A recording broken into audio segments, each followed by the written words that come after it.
I just let Beck know starting. Where's she at? She's going for a walk with her friends.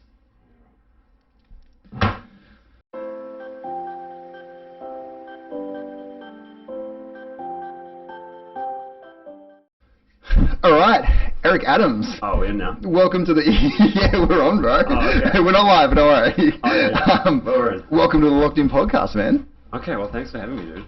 So you've just started your own. I actually have started my own. That's fucking awesome, man. And the reason I started is literally my main point, mainly because of you. I might have twisted your arm. A little bit. Like, I've been thinking about it for a year or so. I bought the equipment, but I just wasn't... It wasn't that I was nervous or anything. I just wasn't motivated. Yeah. And then when I met you, and you said you've got your podcast, and you said you can come on if you want, and I was like, really, I've been wanting to do it for ages, and you were just like, you should do it, and I was like, do it. And I thought about it for a couple of days, and then I tested my mic out, and I was like, oh, that sounds way too good. I guess I should just do it. Yep. And then I did my first episode a couple of days ago. I think it was like 3 days ago. Yep. And it's done well. It's done really well. Yeah, I couldn't believe it, man. Shared it on Facebook, and it fucking that's awesome, man.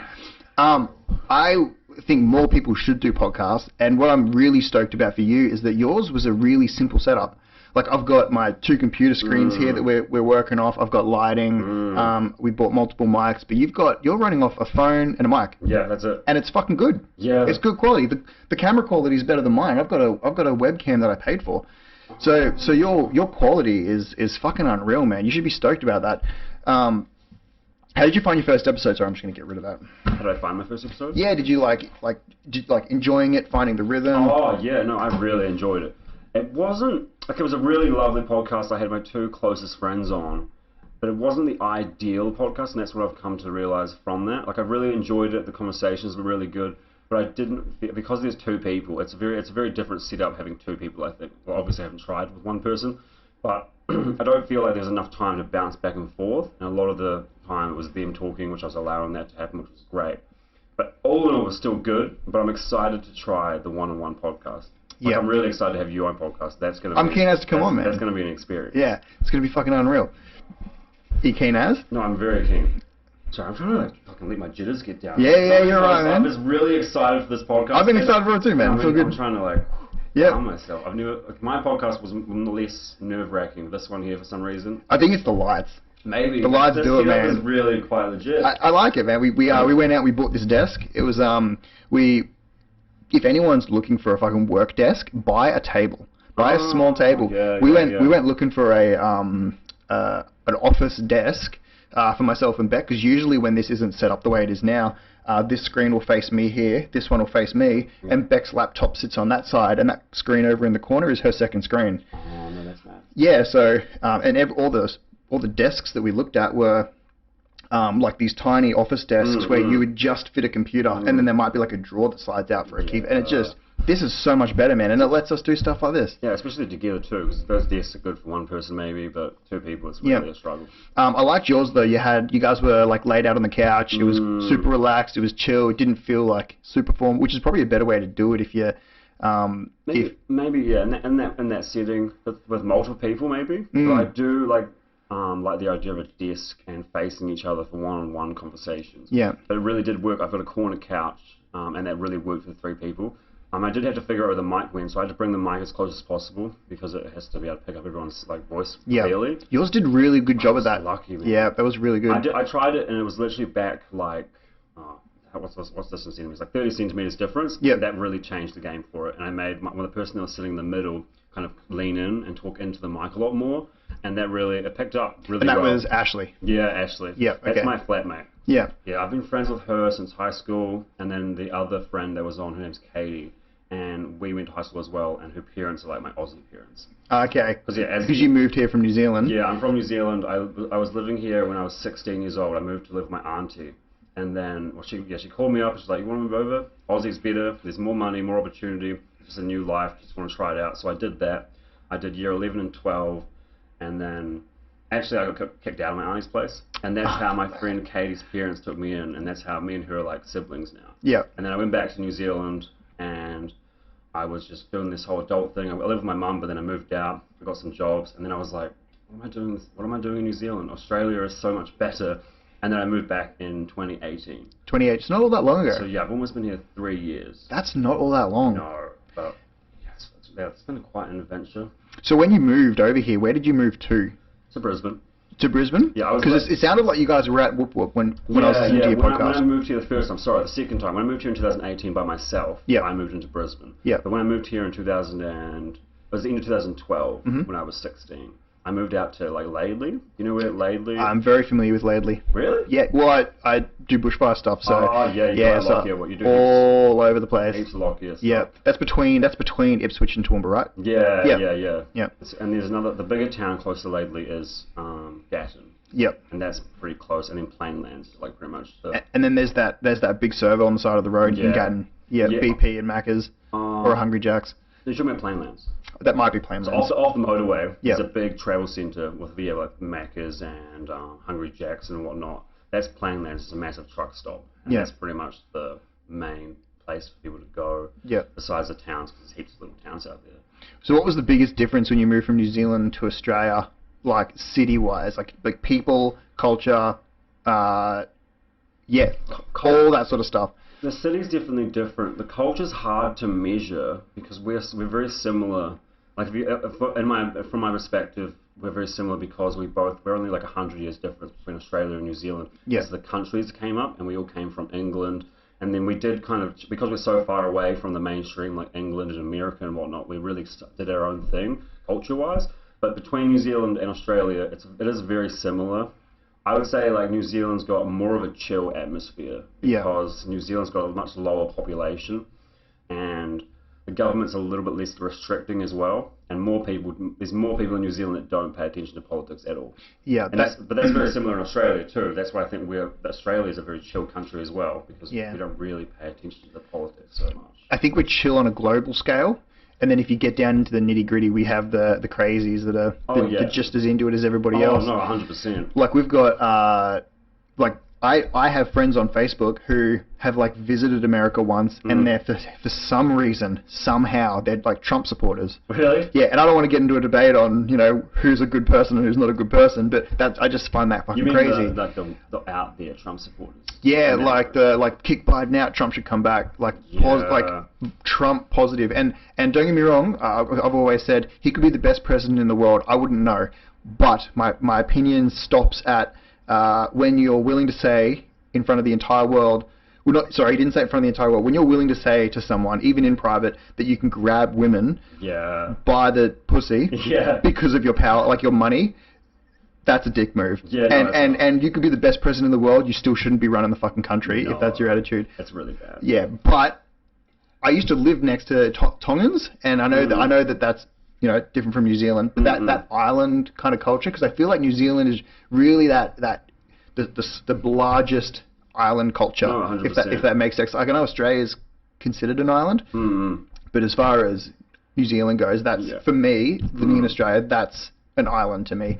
No, 100%. And living next to these Tongans, the worst thing that would happen is that they'd stay up late having like a hungy, and the food smelt amazing. They would offer it to you. The music was always like chill island vibe beats. It was the best. Like that was the worst thing that ever happened. Like they were so good. So yeah, you definitely. Well, I feel what you were saying about like the chillness of culture and.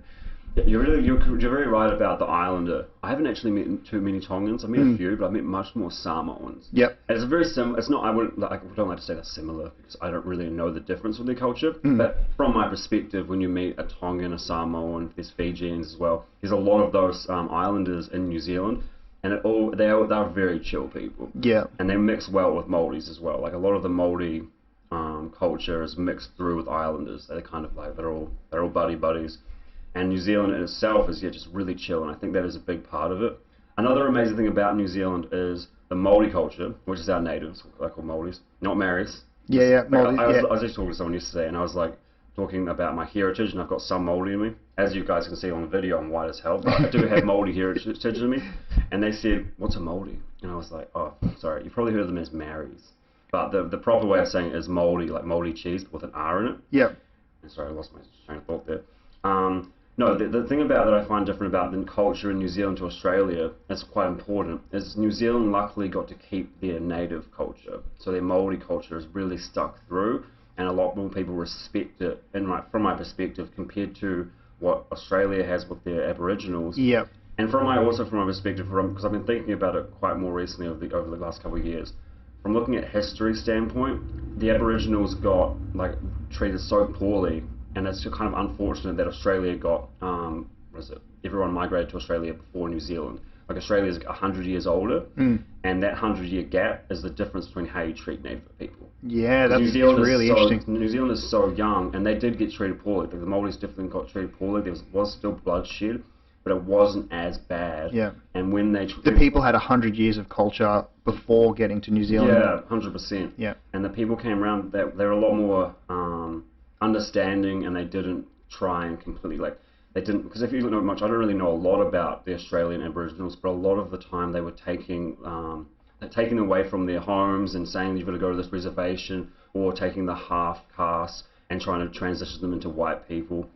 And the main part I learned this from was a little bit of history in that movie Australia with Hugh Jackman. Yeah. It really did change a little bit of my perspective. Yeah. Where in New Zealand, there's still so much Māori culture, and it's very not fluent. It's kind of integrated with the New Zealand culture. There is predominantly it's a very white culture. I wouldn't be able to tell you what the difference is, how many white people, how many Māoris there are, but it is definitely mixed through. But it's not segregated. I know what you mean, like the white culture, or people that have grown up in that whiter culture, integrate with the native.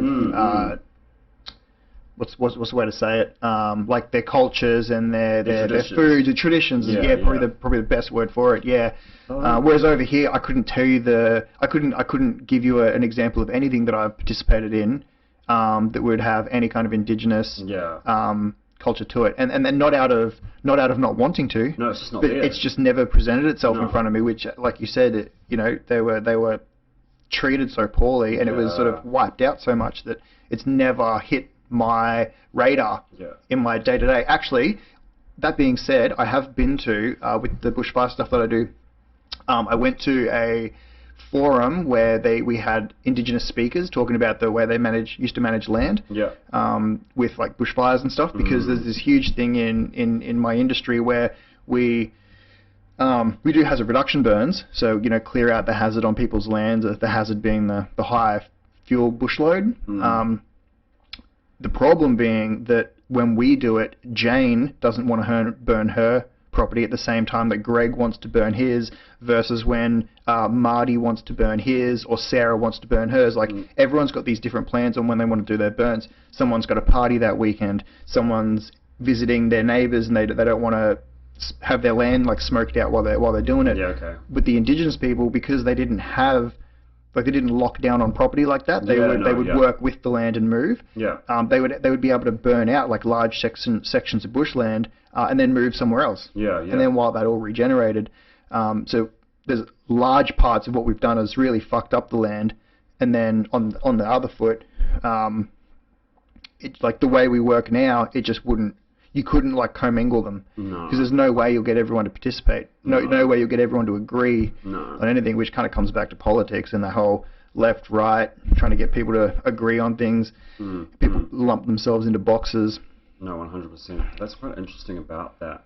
It's interesting as well to learn about the Aboriginal culture and how they didn't, kind of not their religion, but their beliefs. They were much more believing in the land and the sun and the moon instead of a god per se. Yeah. When I heard about that, that was quite interesting. And they were never about holding land. They were hearers of the Australian land as a whole. Yeah. But they weren't this part of the land is mine. You and me, you can't be here. This is not your spot. Go over there. And I'm not sure how they integrated back in the day together. They seem very community orientated now. Yeah. But I know that they're back in the day, a long time ago before we came in, the immigrants came in, that they were much more just walkabout people. I'm not sure how big the communities were, but I know a lot of them just went on walkabouts. That's what they say, right? And they would just walk around and take care of the land as it goes.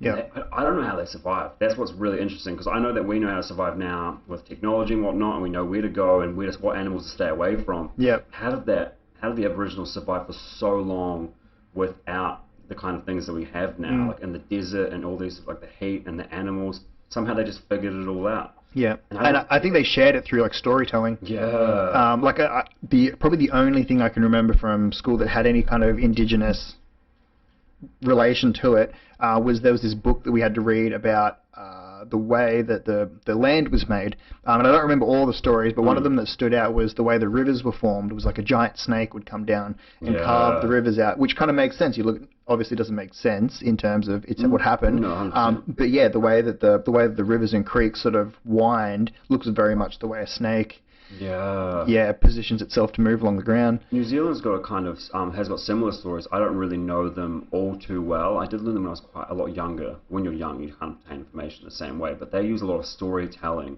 So from my understanding, I can't remember because you've seen that New Zealand's got 2 islands. The top one has got this kind of curvy thing to it, but the second one, they explain the second one, at least from my memory, that it was a boat, and that they have like not a god. It's kind of like a demigod sort of character. Okay. And they say that he was the one that brought New Zealand from somewhere else, and this was the boat. And then I don't remember what the top was. I think it was a fish of some sort, and he pulled it out of the ocean. And then without butchering the story, I don't remember it quite exactly. Yeah. But the Māori culture does have a lot of stories, and they have like I don't know exactly what to call them. They're not gods. They're like demigods. So it's like their characters which made their people strong and brought these different things into their culture. So I love the idea of these storytelling things compared to some of the more mainstream religions that are going down the religious side of things, where it's not about storytelling, it's just about telling you exactly how it is. Yeah, and a lot of the times it's pretty wrong. Okay. I think it's just gone to sleep, but it should still be recording. For people that are only listening, because that's a very important thing, the screens went off and I freaked out. Yeah. One of them's come back. Okay. Yeah, we're still good. So it doesn't matter. Okay, if it turns off, it's fine. If it turns off, we'll just leave it off this time. Yeah. I don't know why it's done that, because usually it doesn't do that when Beck and I are streaming, but oh, it is what it is. Okay. So you moved from New Zealand back to Australia in 2016. You moved into Brisbane. Have you gone anywhere since, or you stay in Brisbane? It was 2018. Sorry, 2018. Yeah, I left Australia the first time in 2014 when I finished high school. Yep. I did 14 to 18 as an adult in New Zealand, and then I moved in 2018. I'm sorry, what was the question? Just that's sort of when you moved over. How did you find moving into Brisbane being so much better, so much bigger than Laidley? So much bigger than anything I've ever seen. When I was living in Laidley, I went into Brisbane a couple of times, like less than a handful of times in the 2 years when I first lived there. Yep. And it was so exciting going to the city. You know, I came out of Queen Street Mall and I look up at these skyscrapers. And we do have some in Christchurch, which is the city I'm from in New Zealand, which is the biggest city in the South Island. But it's so different. And when I moved back by myself as an adult in 2018, it was quite the experience because I was much more aware. The first time I was like, oh, look at the pretty skyscrapers. But when I moved back, I got a car and I drove through the city, and it's just so much bigger, and there's just so much more to do. Like in New Zealand, where I'm from, there is like 3 or 4 malls, but the biggest mall is smaller than the smallest mall here. Oh, like really? In Brisbane. The Brisbane malls are humongous. Yeah. Like we don't have a mall as big as Chermside, not even close, man. Really? Chermside is just like when I walk, and that's not even that's one of the biggest in Brisbane, but it's not the biggest in the Queensland area. I went to like what's that fair? Pack Fair? Pack Fair? Is that the one at Gold Coast? Yeah, man. I was just like, what is this place? Yeah. It's so massive. I haven't been there in forever, but yeah, I know that they get pretty fucking big. Oh, so big. The Westfields. They get so busy. I wouldn't even go near there in holiday shit.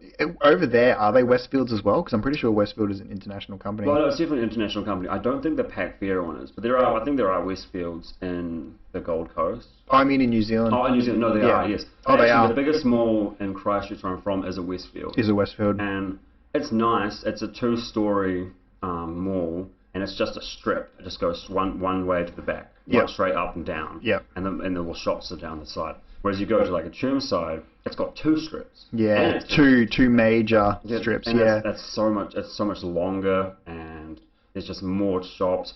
We have like a Kmart, and that's about it. Yeah. And then of course all the other shops, but it's like here, it's like you've got is it Chermside we got Target, Big W, and Kmart. Yeah, man, it's got all of them. And it's like what the. And David Jones and Myer. Yeah, all of them. I can't. Have you ever shopped at Myer?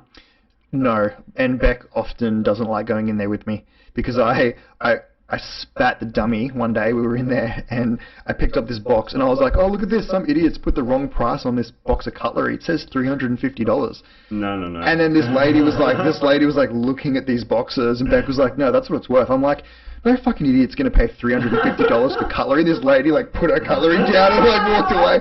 And then I was walking, and I just took the piss after that. I'm like, $140 for a pair of jeans. I'm like, I could pay $40 and get 2 pairs from anywhere. And I was just ripping it, because I have a huge problem with places like that. Because if you, I don't know if you've ever done this. I get real fucking paranoid about this. Not paranoid. I get real like into this. Googling where that sort of stuff comes from. Yeah. Exact same place as Kmart. Yeah, man. Yeah, it's that little logo. They put a logo on it. They 100%. Make it $100 more expensive. 100%. And then you pay again $140 for a pair of jeans instead of 20 or 30 or 40. That's it. Yeah, and when people go, it's the quality. No, that's what they've told you. No. That's what they want you to think. There definitely are some places that have quality, but you've got to find the right places. But Maya, yeah, that's what I was trying to say. Like, I've gone into Maya, I've looked at the tag, and I'm like, get the fuck out of here. Yeah. I'm getting fucking away. All my shirts come from Cotton On.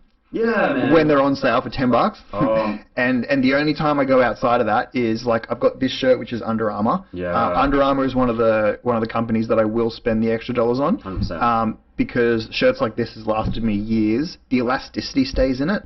Like it's lasted me years and hasn't like fallen apart. Yeah. I've had other long sleeve shirts that I train in them once, or I put them through the wash a couple times, and then the elastic is gone and they're all baggy in places and they don't fit right. But Under Armour seems to, in my opinion, I could be wrong. They might be just the same as fucking everything else, but from what I've seen, they seem to be perform better. And there's a lot of athletes that are sponsored by them, and I try and trust those athletes that aren't just doing it for the money, compared to some people that are just sponsored by Nike, sort of thing. Yeah. Like Nike's cool, but it is fun. Like you can find very similar activewear at Kmart. I'm not sure if they still 100%. sell it, but it feels very similar to Nike stuff. Yeah. But Under Armour is a little different. Have you seen the shoes that Under Armour has? I have. I've never worn them or tried them on. Because I saw someone at the gym, and he was training weights and then intermediately going and doing sprints. So he'd go and do a little bit of weight over on the side, and then he'd come back and do like a 30-second sprint at like 20 kilometers an hour. And he had these Under Armour shoes, and they looked very like lightweight, and they looked really nice, and he was fit as fuck. So. I've heard they breathe really well. Right, top, that's what I've heard. And I saw this video of someone pouring, you ever seen those little water fountain things you can buy? They're like $50-$60 from like a gimmick shop, and there'll be like a little water fountain at the same time it like pours smoke out. Oh, yes, actually, I was talking to someone about this yesterday, the kind of incense. Yeah, but with the smoke, it's like non-smelly. It's just like an effect. Yeah, for sure. I've seen someone pouring that smoke stuff into like shoes? Under Armour shoes, and it just like flows out of the material, just to show like how breathable they are. Yeah. Like he's not pouring it in, and then it's all like coming back out of the top of the shoe. He's pouring it in, and then it like pours out the toes. Like out of the material. That sounds awesome for if you're running or doing like high intensity things and you're sweating in your feet. And you need that breathable air. You need them to be breathable. Yeah. No, 100%. We met at the gym. Oh yeah, I love this. I posted on my Facebook that we need to say how we met. It's an interesting story. Do you believe in fate? Do I what? Do you believe in fate? Do you think of that? I do and I don't. I do in the sense that you make one by putting yourself in positions, but I don't believe in the more mystical version of fate where it's like predetermined. Okay. I believe in fate, and like if I continue to do good things and work hard and be nice, then good things will happen. Like my fate is that I will end up somewhere better than being worse off. Yeah. But I don't believe that like I was meant to meet Beck. Yeah, okay. Yeah, I think that I'm lucky that I did, not that it was supposed to happen. Yeah, I think I'm closer to your stance on that. That like I believe in fate in the sense that luckily when I'm doing the right thing and I'm in the right zone, things kind of just happen and they fall into place. And I think because I've set myself up for it to happen. But at the same time, I also go, well, this is pretty magical, and it's like, how did that happen? How did we meet these people so accidentally that if it was just like half an hour or difference, we wouldn't have met? Like, if say it was half an hour or so later, we wouldn't have met, I wouldn't have started podcasting, we wouldn't be sitting down at this table. And that kind of thing makes me go, well, how much was I in play with that compared to it was just a fated event? Not that it was predetermined, but maybe it's not the word right, fate. Like just some accidents happen, and it's just like, wow. Happy accidents. So yeah, you want to explain the story about how we met? Well, just touching back on what you said about fate, like I feel like if this is healthy, like what we're doing right now is healthy. It's a fun thing to do. Yeah. We both learn stuff. it's interesting, and the circumstances by which we met was both of us doing a healthy activity. Yeah. So kind of like healthy things lead to healthy things. That's my... Move closer to the table. I want to lean back on the chair and also be close to the mic. That's the problem Beck has, is that she likes getting real comfy, and then she gets further and further away from the mic, and she can't be heard as well. Close. Like, yeah. I didn't see her putting her chest up there, but I'm good and close now. All right, carry on. But yeah, and I've got this tendency in the sauna to talk to people, because it's how I distract myself from being... from being heated up. Yeah, I distracted myself from that discomfort by talking. So I don't remember who started talking to who, but... No, it was definitely you. It was, yeah, that makes sense. I'll tell you right now, I'm not someone that goes in the sauna looking for chat. Yeah. And it's not that I'm against them, it's kind of like in my mind, this isn't my time. I've gone to the gym, I'm fucking hot, but I need to now go and sweat my ass off. Yeah. And so I try and turn it into a meditative state. Yes. But that's okay, because I'm happy that you start talking. Yeah. So you definitely started the conversation. Yep. And then we were quick to find out. Similar interests. Yeah, similar interests. I think you might have been talking about jiu-jitsu. And then yes. I think that's how it really started. You were giving a little yarn about jiu-jitsu, and I was like, I've been really wanting to try out jiu-jitsu. I'm definitely going to, because I've been listening a lot of Joe Rogan podcasts, and he talks about jiu-jitsu. And you were quick to intersect that. Oh, Joe Rogan? I like Joe Rogan too. Yeah. And from it's a disease. Oh, it's a good one, but it's a disease. It's a community. It's almost like if I explain to someone that doesn't listen to Joe Rogan or hasn't really tried it out, they can see it as much more of a cult than anything else. Yeah, I can understand why. And I'm not sure on the exact definition of cults anymore. Like I'm in the state where I'm wondering what's the difference between religion and cult. It kind of all seems very cult-like in a sense. Yeah. And in this community with Joe Rogan, like there's probably some crazy fuckers out there that are very cult-like. And it could be a community cult. They're very intertwined words, and you can't really define it exactly. Yeah. But once you're in with Joe Rogan in the depths that we're in, there's no coming out. No, and it's I understand that some people are like off on the back foot about it, but in my from my perspective, he is a well-structured human. Yeah. Like he's got his shit together, and he makes being friendly, not being a dick, treating people nicely, hearing people's opinions. He makes all those things, regardless of whether or not you agree or disagree with him. I disagree with him on tons of stuff. Sure. But he's not a dick to anybody that he disagrees with, which is for me to have any kind of role model, him not being the only one. I've got lots. But that's a positive thing. Yeah. You recognizing that just because someone disagrees with you doesn't mean they're a shitty human. It just means you both think different things.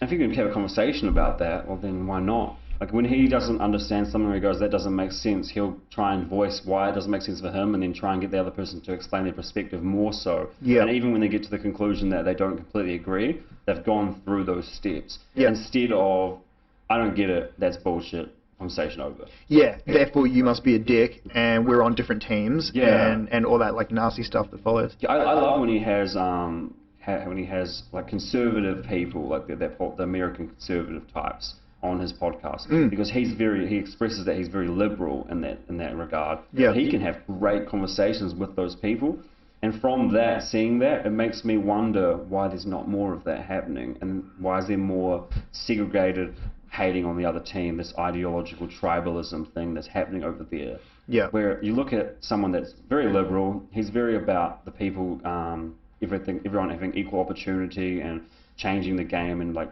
what is it they call it, being very progressive, and making changes. And whereas a lot of conservatives are not like that, but they can have really good conversations about. But some of these conservatives are very progressive in the sense that they do want change as well, and they're not against the idea of it. So that's probably why it works, because they're open-minded people, even though they're not classed as liberals. Yeah. But I love that they can do that. The biggest, the best way I heard liberals and conservatives described, and this might not be the best way to describe them, but for me it clearly outlined the difference between them. Yeah. Because we all identify conservatives with pro-gun, anti-abortion. Yeah. Government, keep your hands off my fucking weapons and my rights and all this stuff. And then the liberals are very pro everything, basically. Yeah. I don't even have a better way, but the difference being that that's how we sort of relate them in our brains. But the conservatives, from the way I heard it described, are very things are working, let's not fuck it up. Yeah. And liberals are very, this is unfair, let's change it. Yeah. And then obviously that's why they butt heads. 100%. It's crazy though that when you lump yourself into a team, you're supposed to take on all of that team's... Yeah, all those ideologies. And yeah. Believe everything, and you've got to, if you go against it, well then you're not a part of you're not a part of that team anymore. Yeah, and then you're a traitor. And then you get given a different name. Like you could be you could be a conservative in Don't Touch My Guns and I don't know, name your ideas. Yeah. And then you could have all those ideas, but then one of them might be a little bit different. Like, oh well, let's let gay people get married. Yeah. And then all of a sudden you're not it's ridiculous anymore. Yeah. So I don't know, man. I wish that there was a way to like make them all have a reasonable conversation and not have it turn to like you're an idiot and you're an idiot and we're going to go separate ways. It's definitely happening with the open-minded people. I want those conversations to happen with the closed-off-minded people, and I'm very curious to, because some people have the ideologies. I've been thinking about this quite recently. I'm trying to articulate it. I've been having a few conversations. Someone that say in the example that someone believes something like pro-gay marriage, no to trans. And it's like, wait, what? If you could explain to them that, but it's just kind of similar in the sense that you're okay with this, but you're not okay with this, but why is that? And why does it matter? Yeah. If it's not you? And some of these people, like on the hard side of their politics, they're okay with certain things when it comes to their ideology or the thing that they're supposed to believe in, but you can probably find a definition that's pretty similar in the opposite side that they're against, and we'd be like, but you're okay with that. Why wouldn't you be okay with that? If you can have enough conversations and kind of explain things that they are okay with and how similar they are to the things that they're not okay with, to make what I would like to do is see people go, oh fuck, I'm an idiot. I should have thought of it that way. Why am I against that, really? And really look deeper inside and then turn them into a better person and be more open-minded and accepting the things that they weren't to begin with.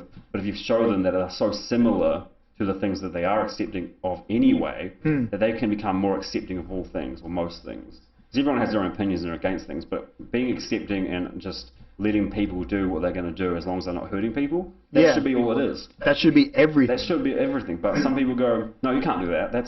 And that's not hurting anyone. They just want, like, people that are against gay people, it's just like, what? Yeah, why? Why has it got anything to do with you? It really doesn't. Like, love is love. Let them they're not hurting anyone. Nah, and they're two consenting adults. What really fucking hurts my heart is when people have that opinion that gay people shouldn't get married or anything like that. What really hurts my heart is when they fucking, well, if we're going to let gay people get married, are we just going to let people fucking marry dogs too? Like, you really just compared a human to an animal. And the other thing that I actually noticed this, and this is going to sound horrible, but I noticed growing up that sometimes in conversation, people who didn't like anyone who was homosexual would relate them to child, like pedophiles. Really? Yes, that was something that I saw growing up, was that back when, not now, not even almost now, but back a long time ago, that was something that was, the two were lumped in together. Because you're older than me. I'm 30. I turned 30, in January. So what year were you born? 91. So you really got to experience more of the 90s, and your memory of the 90s would be... I've got a little bit of a memory, and and that does rope into that, like, and it's just...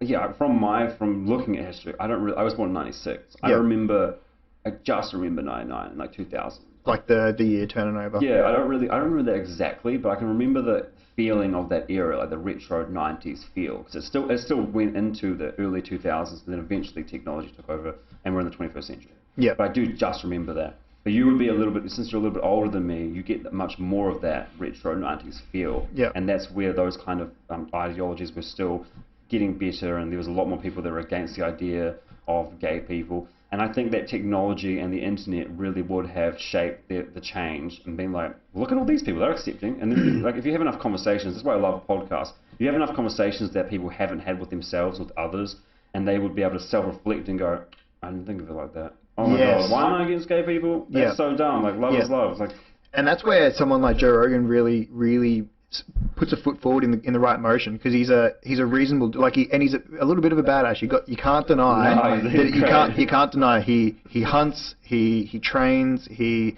does all different kinds of martial arts. He's nice to people, which is a badass quality. He's so nice. To be able to be nice to just every single human.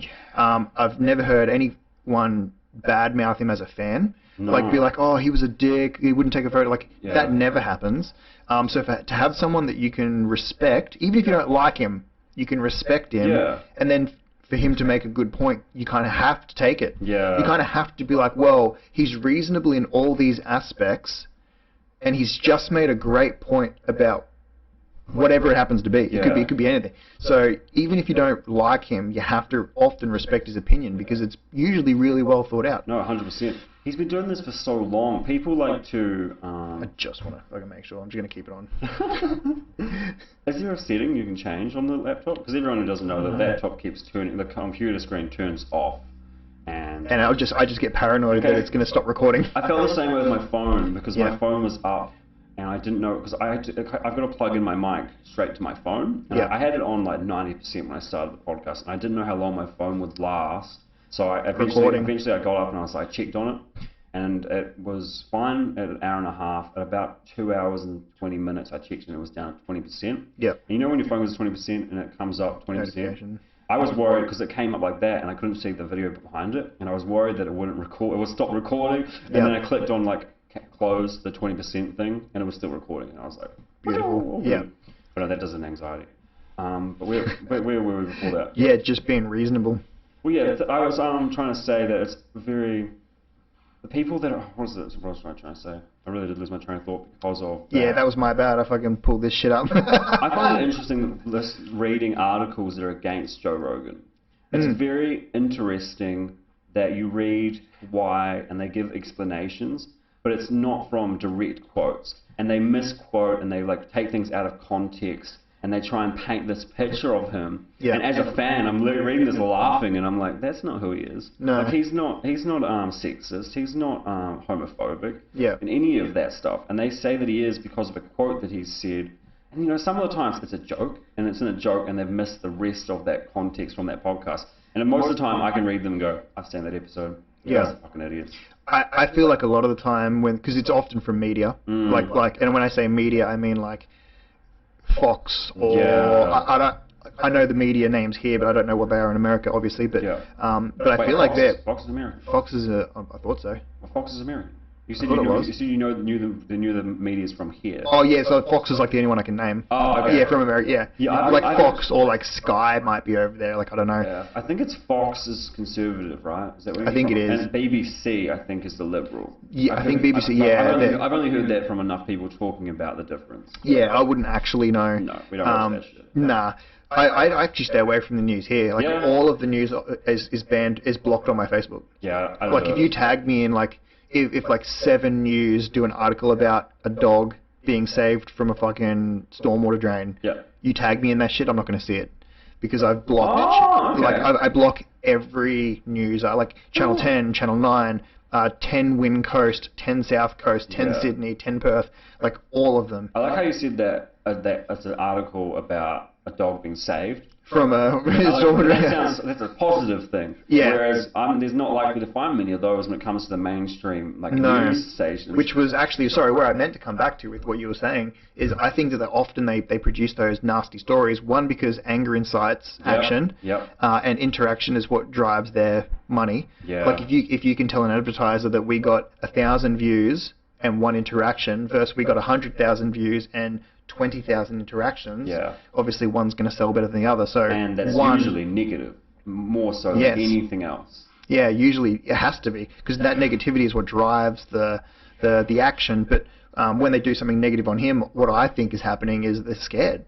Because people like him, because it's not just him, there's lots of fucking really influential people who have podcasts that get more views than any of those fucking media places, and it's scary for them, I think, because imagine being a media place and you've got, because back in the day they had all the power. They did. You say something on the news, everybody hears it, that now must be fact, and now you've got Joe Blow with his camera at home who says, actually they're wrong and this is why, and it gets 100 million views and everyone's like, hang on a second. And what people are missing as well is he's got his opinion and he likes to voice it, and it's usually quite accurate. The reason he has these opinions is because the kind of guests he has on. Like, he has experts on. Like, he says very clearly, I am not an expert, but this here is a scientist. He's got his, he's a proper scientist, like PhD scientist. He's got all of these papers published. I can listen to this guy. You guys should listen too. Yeah. And it's a long-winded conversation where they go into depth with things, whereas the media, they have such short... Coronavirus is going to kill your daughter. Find out the 5 steps you need to take to make sure that doesn't happen after this ad break. Like, it's always like scare tactic. It's always like nasty, horrible. Or they have that, say, I'm not sure exactly of news, but they do like interviews with prominent people, like either scientists or influential people. They do the interview. It usually goes for, say, half an hour to 2 hours. What goes on TV? 5-10 minutes. If that. And it's all cut to make a narrative that they choose. So if they go, you know what, I'm going to plan, for example, for someone like Jordan Peterson.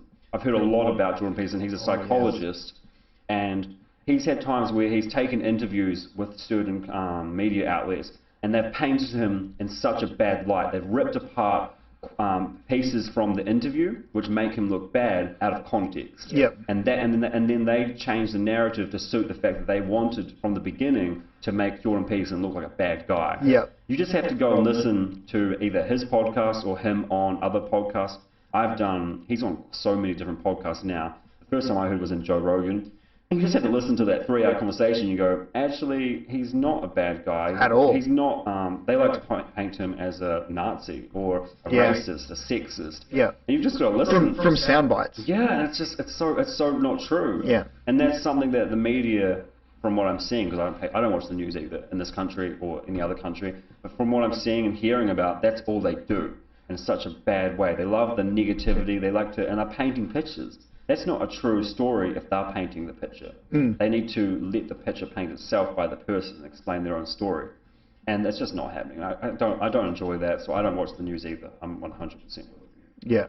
The news is just whack. Yeah, so negative. Have you seen the video of Jordan Peterson live? It was like one of his famous ones with the lady who was referred to as the "so what you're saying" lady. No, but I might have heard about it. So basically, he sat down with this lady, and she was like a famous United States talk show host. Sure.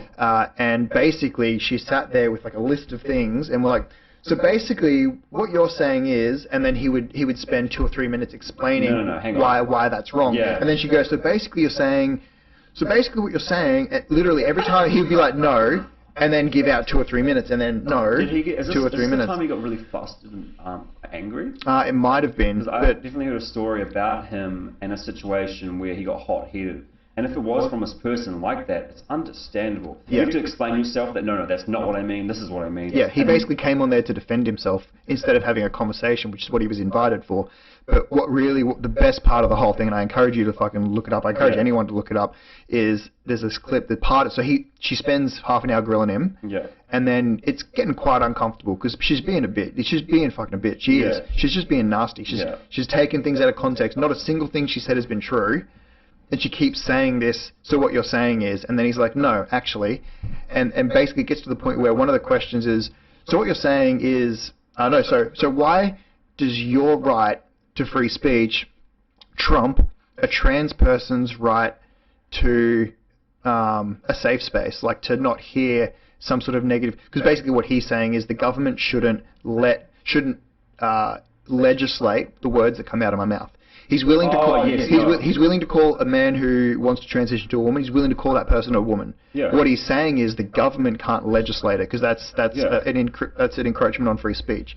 So he's not saying I won't acknowledge that this person is transsexual. What he's saying is I'll call you whatever you want to be called. Don't legislate the words that have to come out of my mouth. Yes. And so when she said, why does your right to free speech trump a trans person's right not to be offended? He turns around and he's like, because in order to think, you have to risk being offensive. And then he goes, look at the conversation we're having. You haven't risked offending me through this whole conversation to find the truth, and so you should. And then she's literally stumped. She's like, oh, or you've stumped me, and like you can hear people, you can hear like the report, like the people working the cameras and you can hear them laughing like, oh fuck, you just trumped her. Like she's been a bitch this whole interview. Yeah, and then she's asked him this fucking question, and he's like, you've been doing the exact thing you're accusing me of. You've been doing for 30 minutes now straight. Like, I don't know what she was thinking trying to take a man on like Jordan Peterson. He's so smart, and he's not. He knows what he's saying. Like, he pays attention. Yeah, he's not just talking. No. Everything that comes out of his mouth is well articulated. It's purposeful. It's like he knows what he's up to and what he's saying, and he don't. I think that's what I was meaning before about a hot-headed moment. I don't think it's that one, because he's quite good, and most of the time he doesn't get hot-headed. He can keep his cool, and he can continuously articulate his words very well and not lose his cool. Yeah. But it's hard for Jordan Peterson because, as you know, that he's been getting sick for so many years in different times in really bad ways. So I've heard that sometimes when he's quite sick, he still does interviews. And how can you? I wouldn't do it, but he's somehow strong enough to do these interviews with these crazy people when he's really, really sick. Yeah. And you can't expect to be perfect when you're really, really sick. So maybe I'm thinking of a different time, and that's time you're talking of. He sounds like he handled that very well. Yeah, it was really. Oh, if I can show you it after the podcast, it's a badass. It's like a 2-minute soundbite. Man, I love Jordan Peterson. He's so brilliant. For anyone listening, he has that book out that I think you started listening to, The 12 Rules for Life? No, I didn't. I couldn't find it. Even though that link didn't work. It didn't work. You gave me a link. It still it links me to the Safari website Audible, and I can't use my token, so I got to buy it and then put it onto my Audible. So I'm willing to do that if I can't, because I can't find it on my Audible app. But at the moment, I'm not. I've got 2 books that I'm reading, but I did use one because as Audible you get a token each month. I used one token to buy his book, Maps of Meaning. Oh, yep. So I love listening to podcasts. I listen to podcasts while I work my day job. So it's not a conversation I want to talk about, the day job. I work as a forklift driver. Boring as fuck. But you say it's boring, but like I said to you, I've driven forklifts. It can be a lot of fun. It can be very interesting. I don't drive it all day though. Yeah. I don't drive the forklift all day. These forklifts are very side. Like my job is a forklift driver, but I'm actually more of a warehouse storeman that does the setups. I don't want to start going into this conversation. Not the point. It's all good, man. The point was that I listen to podcasts while I'm working, and I was trying to listen to Jordan Peterson's book while I was working. It's not as easy as a podcast, unfortunately. I'm at a point now where my job is so repetitive that I can listen to a good podcast and I'm paying attention quite well. Yep. And the conversations get to a point where they kind of they finish the conversation and start a new one, and if I miss that, oh no, I missed it. Or I kind of get a good idea of it. Yep. But for a book, like for Jordan Peterson's book specifically, because he's so intellectual, that I've got to really pay attention. Every single sentence is important. Yes. So I tried to listen to Maps of Meaning last week. I got through, and it was in the morning as well, so maybe because I was still waking up and I needed to wait till the middle of the day. I've still yet to try it again to see if I can do it, but I couldn't fully pay attention. I didn't fully wrap my head around everything that he was saying. But when I do podcasts, even for his podcast, it's a lot easier to pay attention and understand what he's saying. And he goes into different topics quite quickly, and if I missed one, then that's okay. Yeah. Although, in saying that, have you listened to Russell Brand? I've listened to him in small snippets. I've never listened to one of his entire podcasts, only because I love Russell Brand. I really do. I think he's hilarious, he's insightful and all that sort of stuff. The only reason I don't is because he has such a strong opinion on... he has a strong opinion on religion and how it's...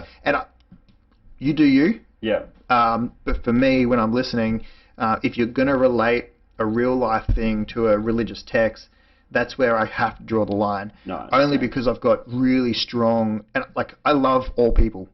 Yeah. But if you're religious and you bring your religious stuff into our conversation, I'm going to have to call you on some stuff because 100%. I've read it. You. Yeah. I'm with you. And it hurts me sometimes because I enjoy all people and I enjoy all conversations with all people. Yeah. But if you make a statement about the Bible in some sort of way that I can feel you're basically saying it must be true, or I live my life because of this. Yeah. I'm like, well, have you read the whole book? Yeah. Because I have. Have you actually? I have. Yeah. When did you do that? I did it a long time ago. Yeah. How did you feel at the time of doing it? Well, My mother's mum, so my grandmother, we used to call her Nana. She was really religious. Like, she would play the organ at the church. Really? Yeah, we would go there. I love those sounds, And man. yeah, she was really talented. She had that perfect pitch thing. She had because she also used to teach. So there used to be like letters on the keyboard. Yeah. And she'd be like 2 rooms away cooking like dinner. And me and my sister would go in and pick like 3 keys, and we'd press them at the same time, and she'd be able to tell us the 3 keys that we pressed. Really? Yeah, she was quite clever at that. But when someone says to me, this book was written by a man through the word of the creator of the universe, I'm like, all right, if you're going to make a claim like that it's the creator of the universe that had a say in this book, it's probably worth reading, right? Yeah, 100%. Like, if you have any obligation in life, is if someone says to you, this book was written by the person that made you, you should probably read at least that book. Right, yeah, no, I'm with you. I'm trying. And then I read it, and I was like, all right, well, clearly this is a load of shit. I love that. Yeah. I love that. Yeah. I've in the last few months, I wanted to read it as well, but I'm not much of a reader. Like words, like reading a book itself. Like, I'm much more audio and visual learner. Yeah. So I downloaded a few episodes of a podcast of a pastor or priest, or what do you call it? One of those two. One of the two, because I don't really understand the difference. But in America, and he was reading out the Bible in this podcast, and then at the end of each chapter, he'd give a little bit of a summary of what he thinks it means. Yep. And I'd be listening to the beginning of it, and I got to the beginning, and they start going into like Adam and Eve story, and I'm already like, oh, fuck this. I can't do it. It's not against their religion. It's just when they try and that explanation is very simple, like closed-minded, but non-scientific. No, exactly, because I'm much more of a science-based person now. So I used to be religious, actually, but I never really paid attention because I was quite young. Like, most people are, because you get brought up in a household being told that's the... Yeah, I wasn't brought up in a household. I went to high school in year 9. That's when we go to high school in New Zealand. And the group that I ended up merging into through a friend was quite like a religious block. Like, at lunchtime, this one church all hung at this music block, and they were a lot of them musicians. And then eventually I went to their church, their youth group, and I joined their youth group. And that was really fun, and I was very, in a sense, I didn't understand what I was believing in. And I was listening to people explain... You were there because you enjoyed hanging out with the people. But when they explain that if you believe in God and through Jesus you can live a better life, and if you pray and God will hear you, that kind of thing, I didn't understand that exactly, but I was like, sure, I'll try it. Like, I got baptized, and what's really strange is that I don't fully understand what happened, but there was experiences where I felt like they say it's called the presence of God, and there was enlightening experiences then. And so but then I moved to Australia when I was 16, and I didn't go to church anymore. And I barely went to church on Sundays as it was. I just went to the youth group, and I was just trying to believe. But as I started learning more into the science, as I grew up, like especially in the last 2 years through podcasts, they talk about the story of Adam and Eve, and I'm like, well, there's pretty good scientific evidence that we evolved from monkeys, and those monkeys weren't smart enough to be Adam and Eve. So why are we not talking about them? And I guess it's a generalized understanding. That's why they say the story of Adam and Eve. Yeah. But it's too simple, because it's not that simple. There's so much science and evolution that has definitely been able to be proven that story is not getting put. Like, there should be. Why are we not having a rewrite of this of story? The Bible? Yeah, like some kind of rewrite, because they're leaving it in the simple terms, and now we're in the time where science has proven otherwise. Yeah. And yeah, they explain, because the way that in my opinion, this is just from my perspective. I'm definitely not trying to put anyone down. I'm okay with anyone having their beliefs. Yeah, okay. So am I in that. Just while you're saying it, I'm on the same boat. You believe whatever you want to believe, and I'm not going to dislike any person for that. And I'm open to the conversation. I'm not sure if I stated it. I think I stated it in my first episode of my podcast.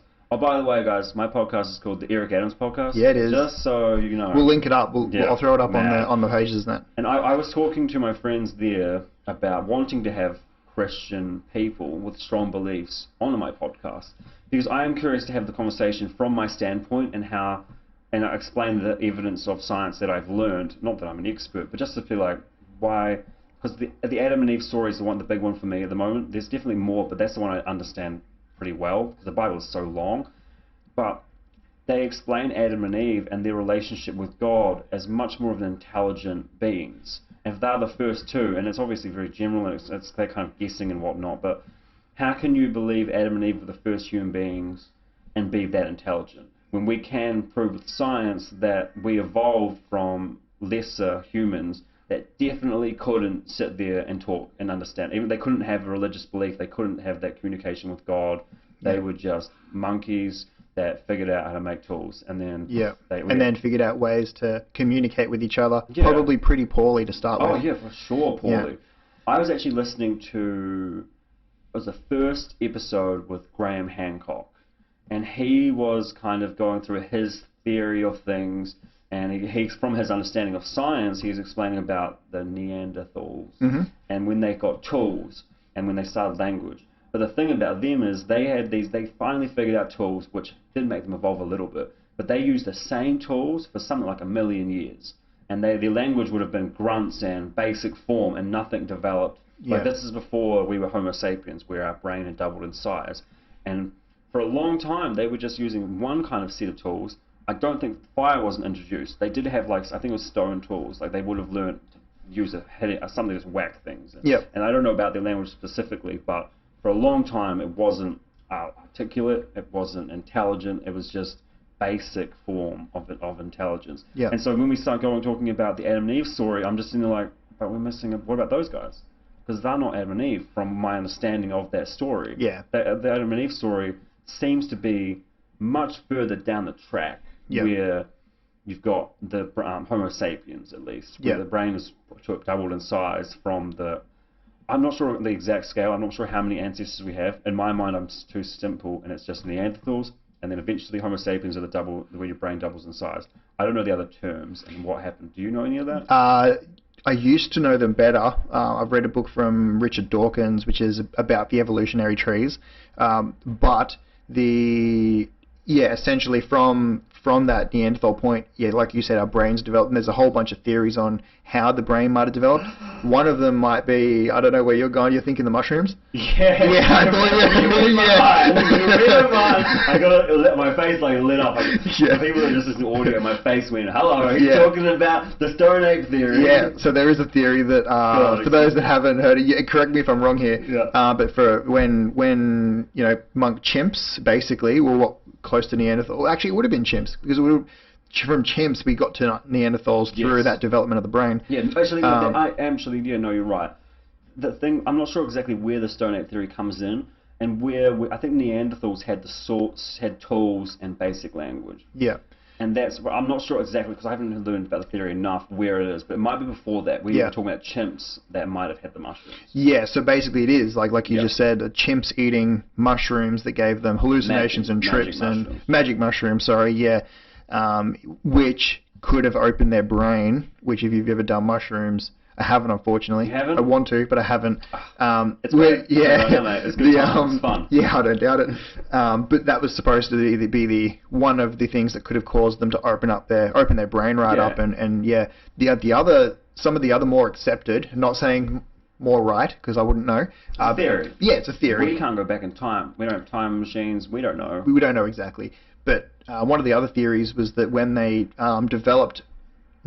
when they realized they could cook meat with fire. They were able to eat more meat, more types of meat, and not get sick. Which gave them more protein, which might have induced some of the ability to grow more things like brain cells. I've definitely heard that theory, and I don't remember exactly, but so when you cook fire and you start being able to process cooked meat, your body would change to the fact that it doesn't need to have like that strong structure and breaking down the fibers, so that leaves more room for the brain to develop. Oh, that's right. It pre-digests some of the food for you or something. I can't remember exactly. And because it's doing that, it's kind of like it makes me feel very similar to intermittent fasting.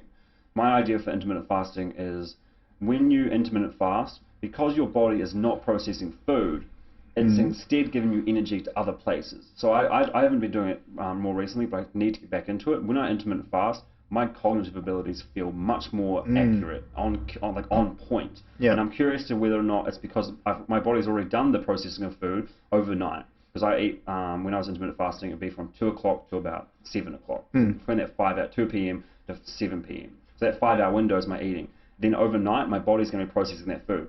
During the next day, it's pretty much done processing food. There's no more food coming in to process. So that leaves my body and my brain able to deal with other things. And I'm curious to something similar to back when they developed cooking meat. Instead of their body needing to break down the fibers and the food because it's not cooked, because it's getting processed easier, that would lead to the body being able to do more and the brain being able to develop more because it's not using energy to break down those foods. Yeah. That makes sense. It does. Whether or not it's right, I wouldn't know. But I mean, there's a logical path that you followed for sure. Yeah, I think it goes into both. I'm very...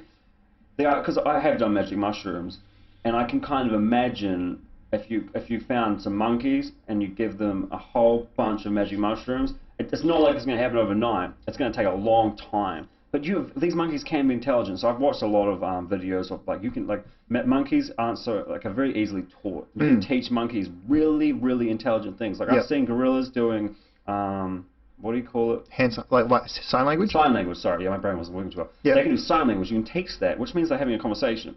But if you say you drop off an infinity amount of magic mushrooms, you give it, I think it's a few 100,000 years. Eventually, fucking knows? Eventually, those monkeys are going to look up, and be like, "Hang on a minute, what is this world that we're living in?" Yeah. At least having some kind of different thought, because monkeys are so similar to us, we can imagine that eventually they would develop. Well, as it's shown, we've developed from monkeys to us now. Yeah. So I would be curious. I wish that there was a way to test that theory, and that brings me to something I've been thinking about recently: is simulation.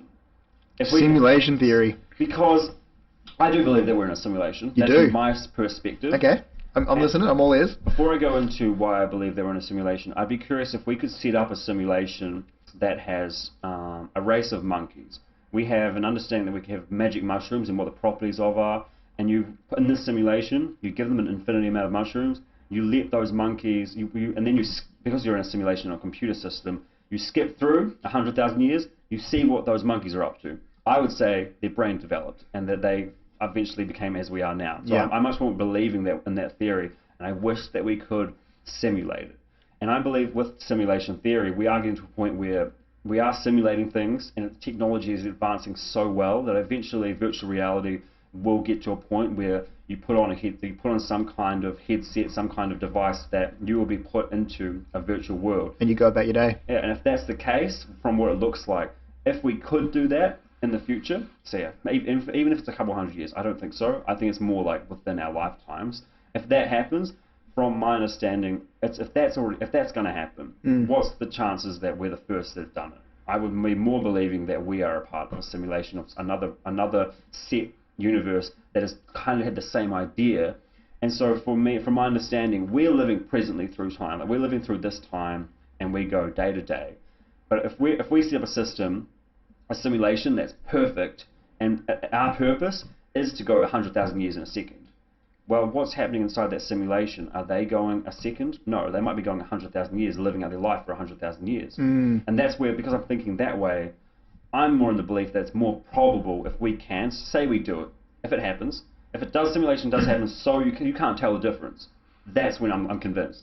But because it hasn't happened, it's hard to be convinced. Yeah. But if that technology came out tomorrow, and it's so precisely the same, you go into this world, you can't tell you're in a simulation, that's when I'm like, well, then we're a part of a simulation. Because we can't be the first, because how do we know? It's more probable that someone has set up a simulation, our simulated world, from another dimension in that regard.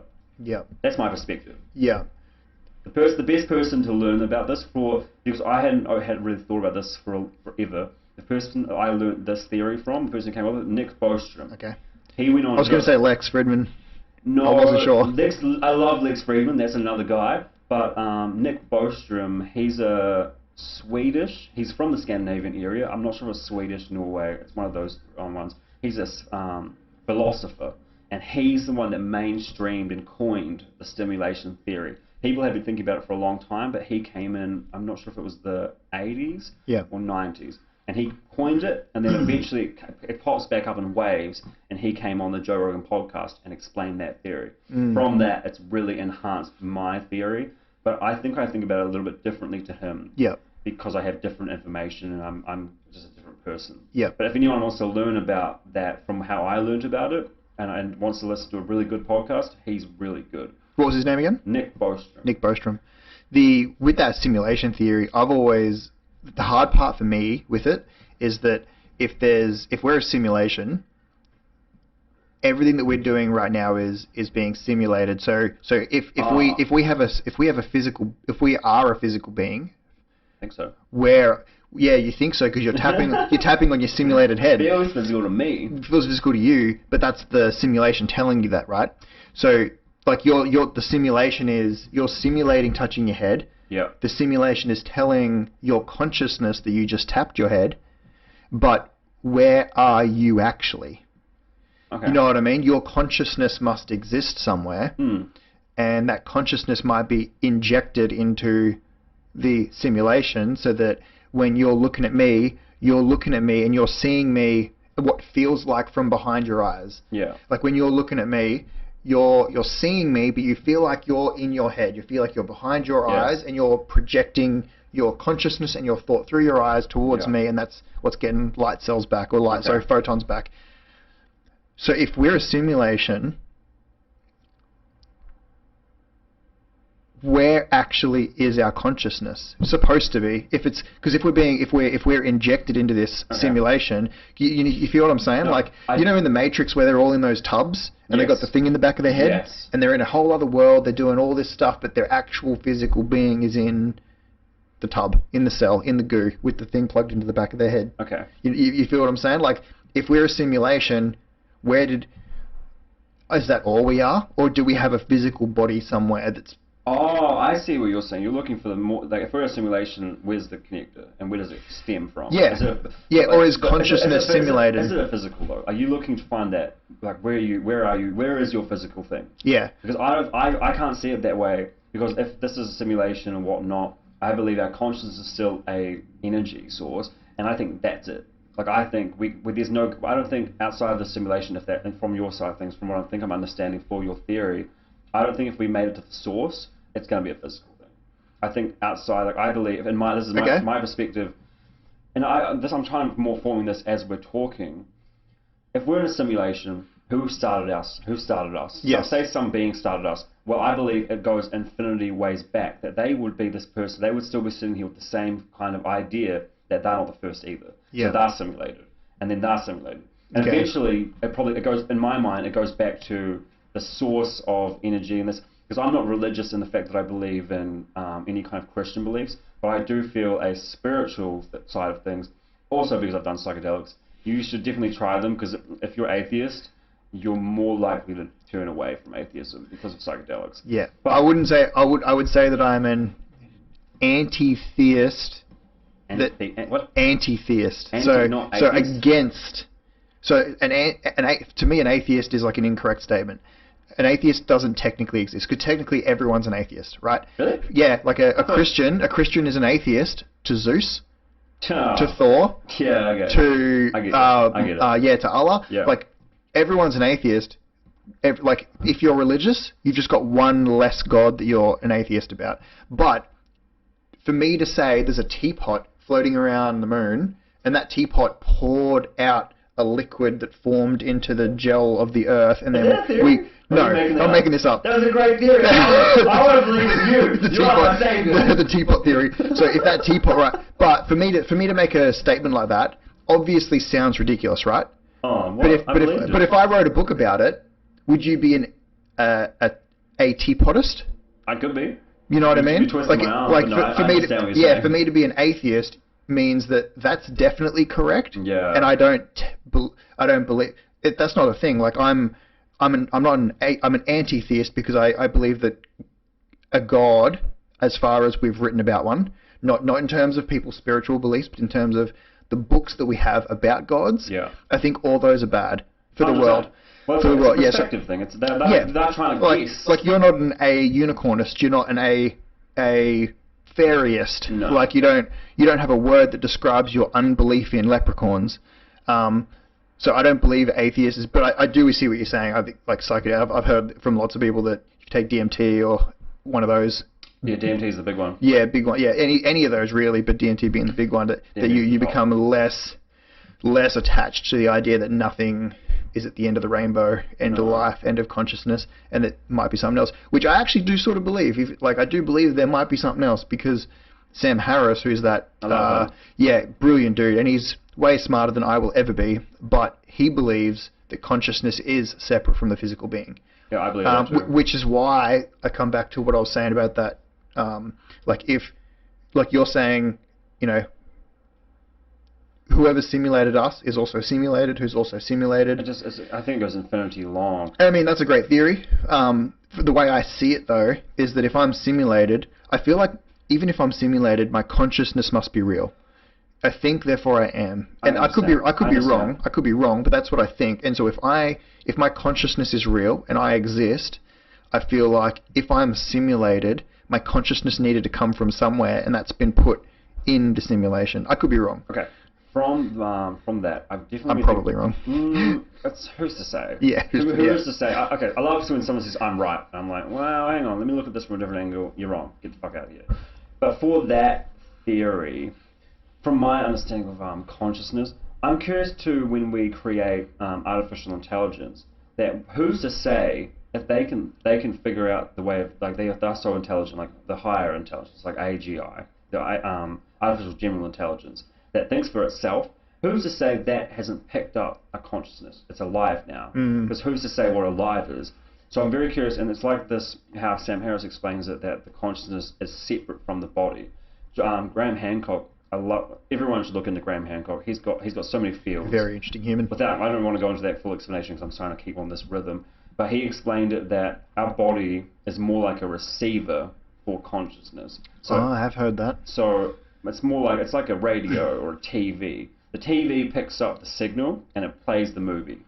But that movie is not inside that TV. It's actually just picking up the signal. And I'm curious to consciousness that, I don't know, and it also kind of links in with, I don't know, kind of, if our body's picking up our consciousness, maybe our consciousness is not just this one that I'm in with me.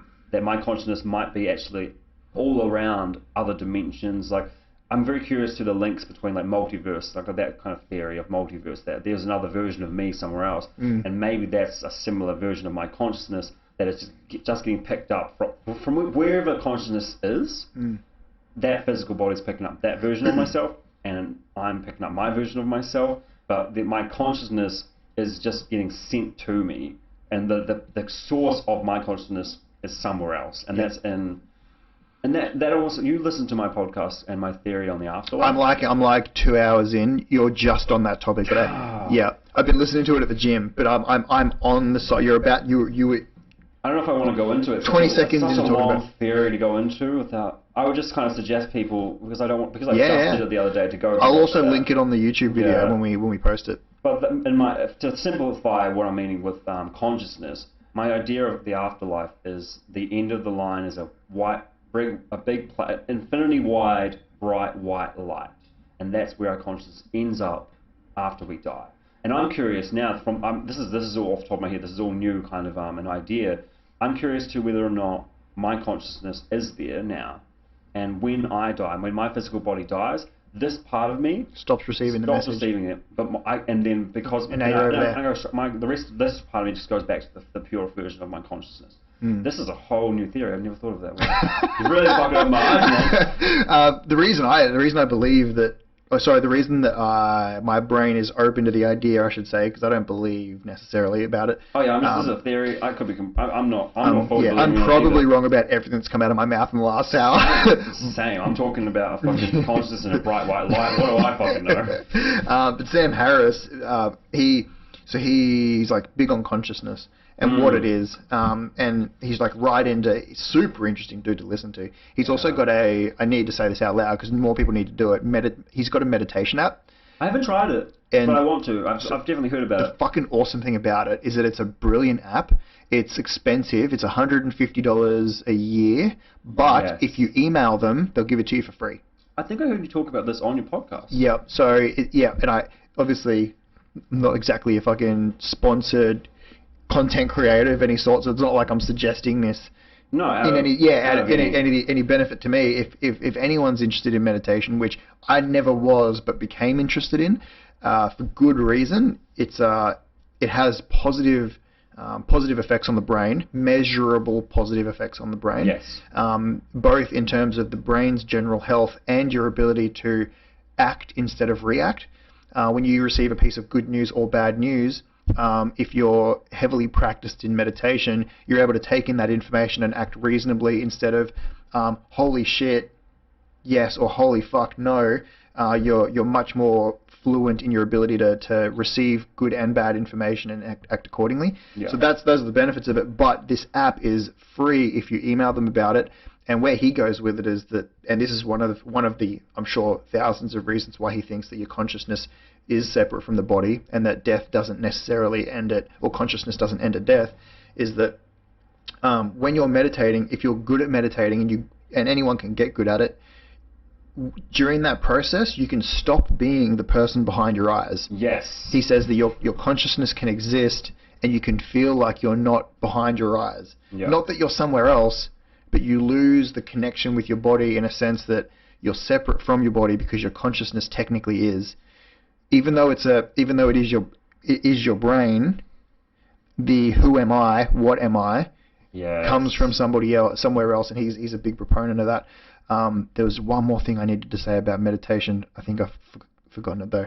But yeah, Sam Harris is fucking brilliant. I'll let you try and figure out that. But another book is a book I've been listening to on Audible that I would highly suggest to you and to the listeners that goes into that very similar theory. So when you were explaining what like Sam Harris's standpoint, it really came into my mind. It's called The Power of Now.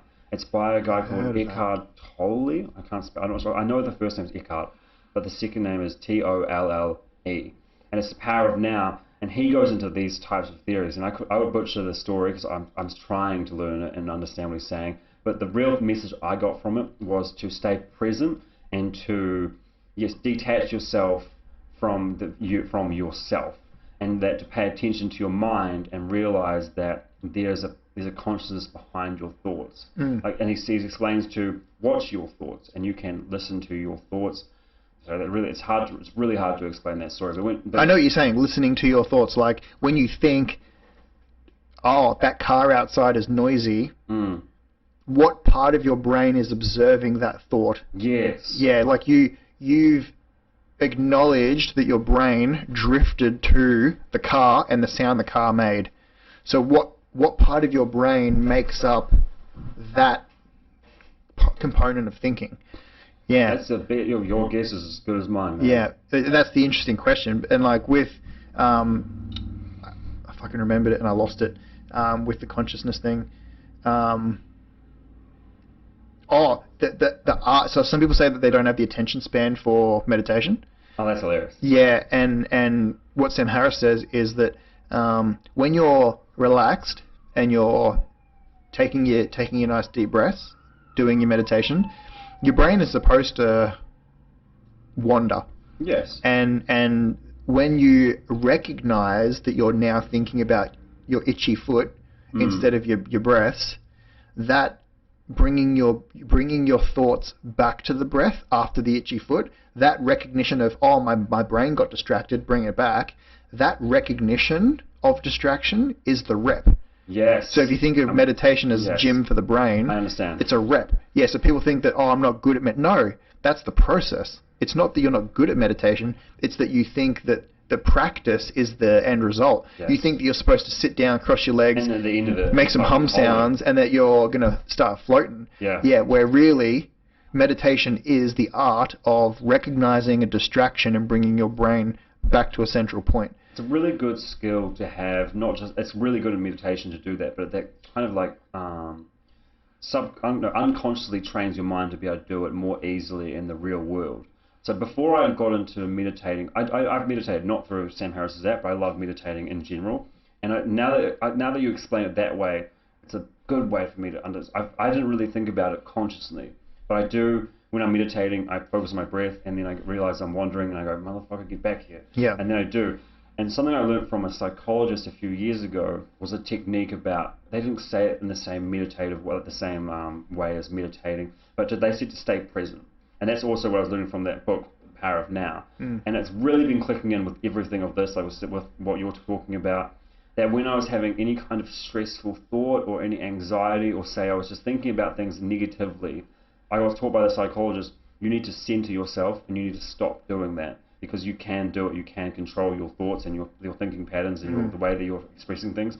But the way that she explained it wasn't through meditation, it was through my senses. So when I'm having a bad thought and it's not purposeful and it's not constructive and it's not a good idea, to tap my fingers, to just think about the feelings of my fingers, or listen to my ears. Does this have a name? What's that? Does the technique you're talking about? Yeah, it does, and I can't remember it, because I feel like Becca's spoken about this to me before in private, not in this. It's definitely, it does have a name to it. I've probably written it down somewhere, but I can't remember off the top of my head. In my mind, it's called centering and staying and becoming present. And so you tap on your fingers. That's my thing, and that was the thing. She didn't tell me tap on my fingers. That's my thing. Yep.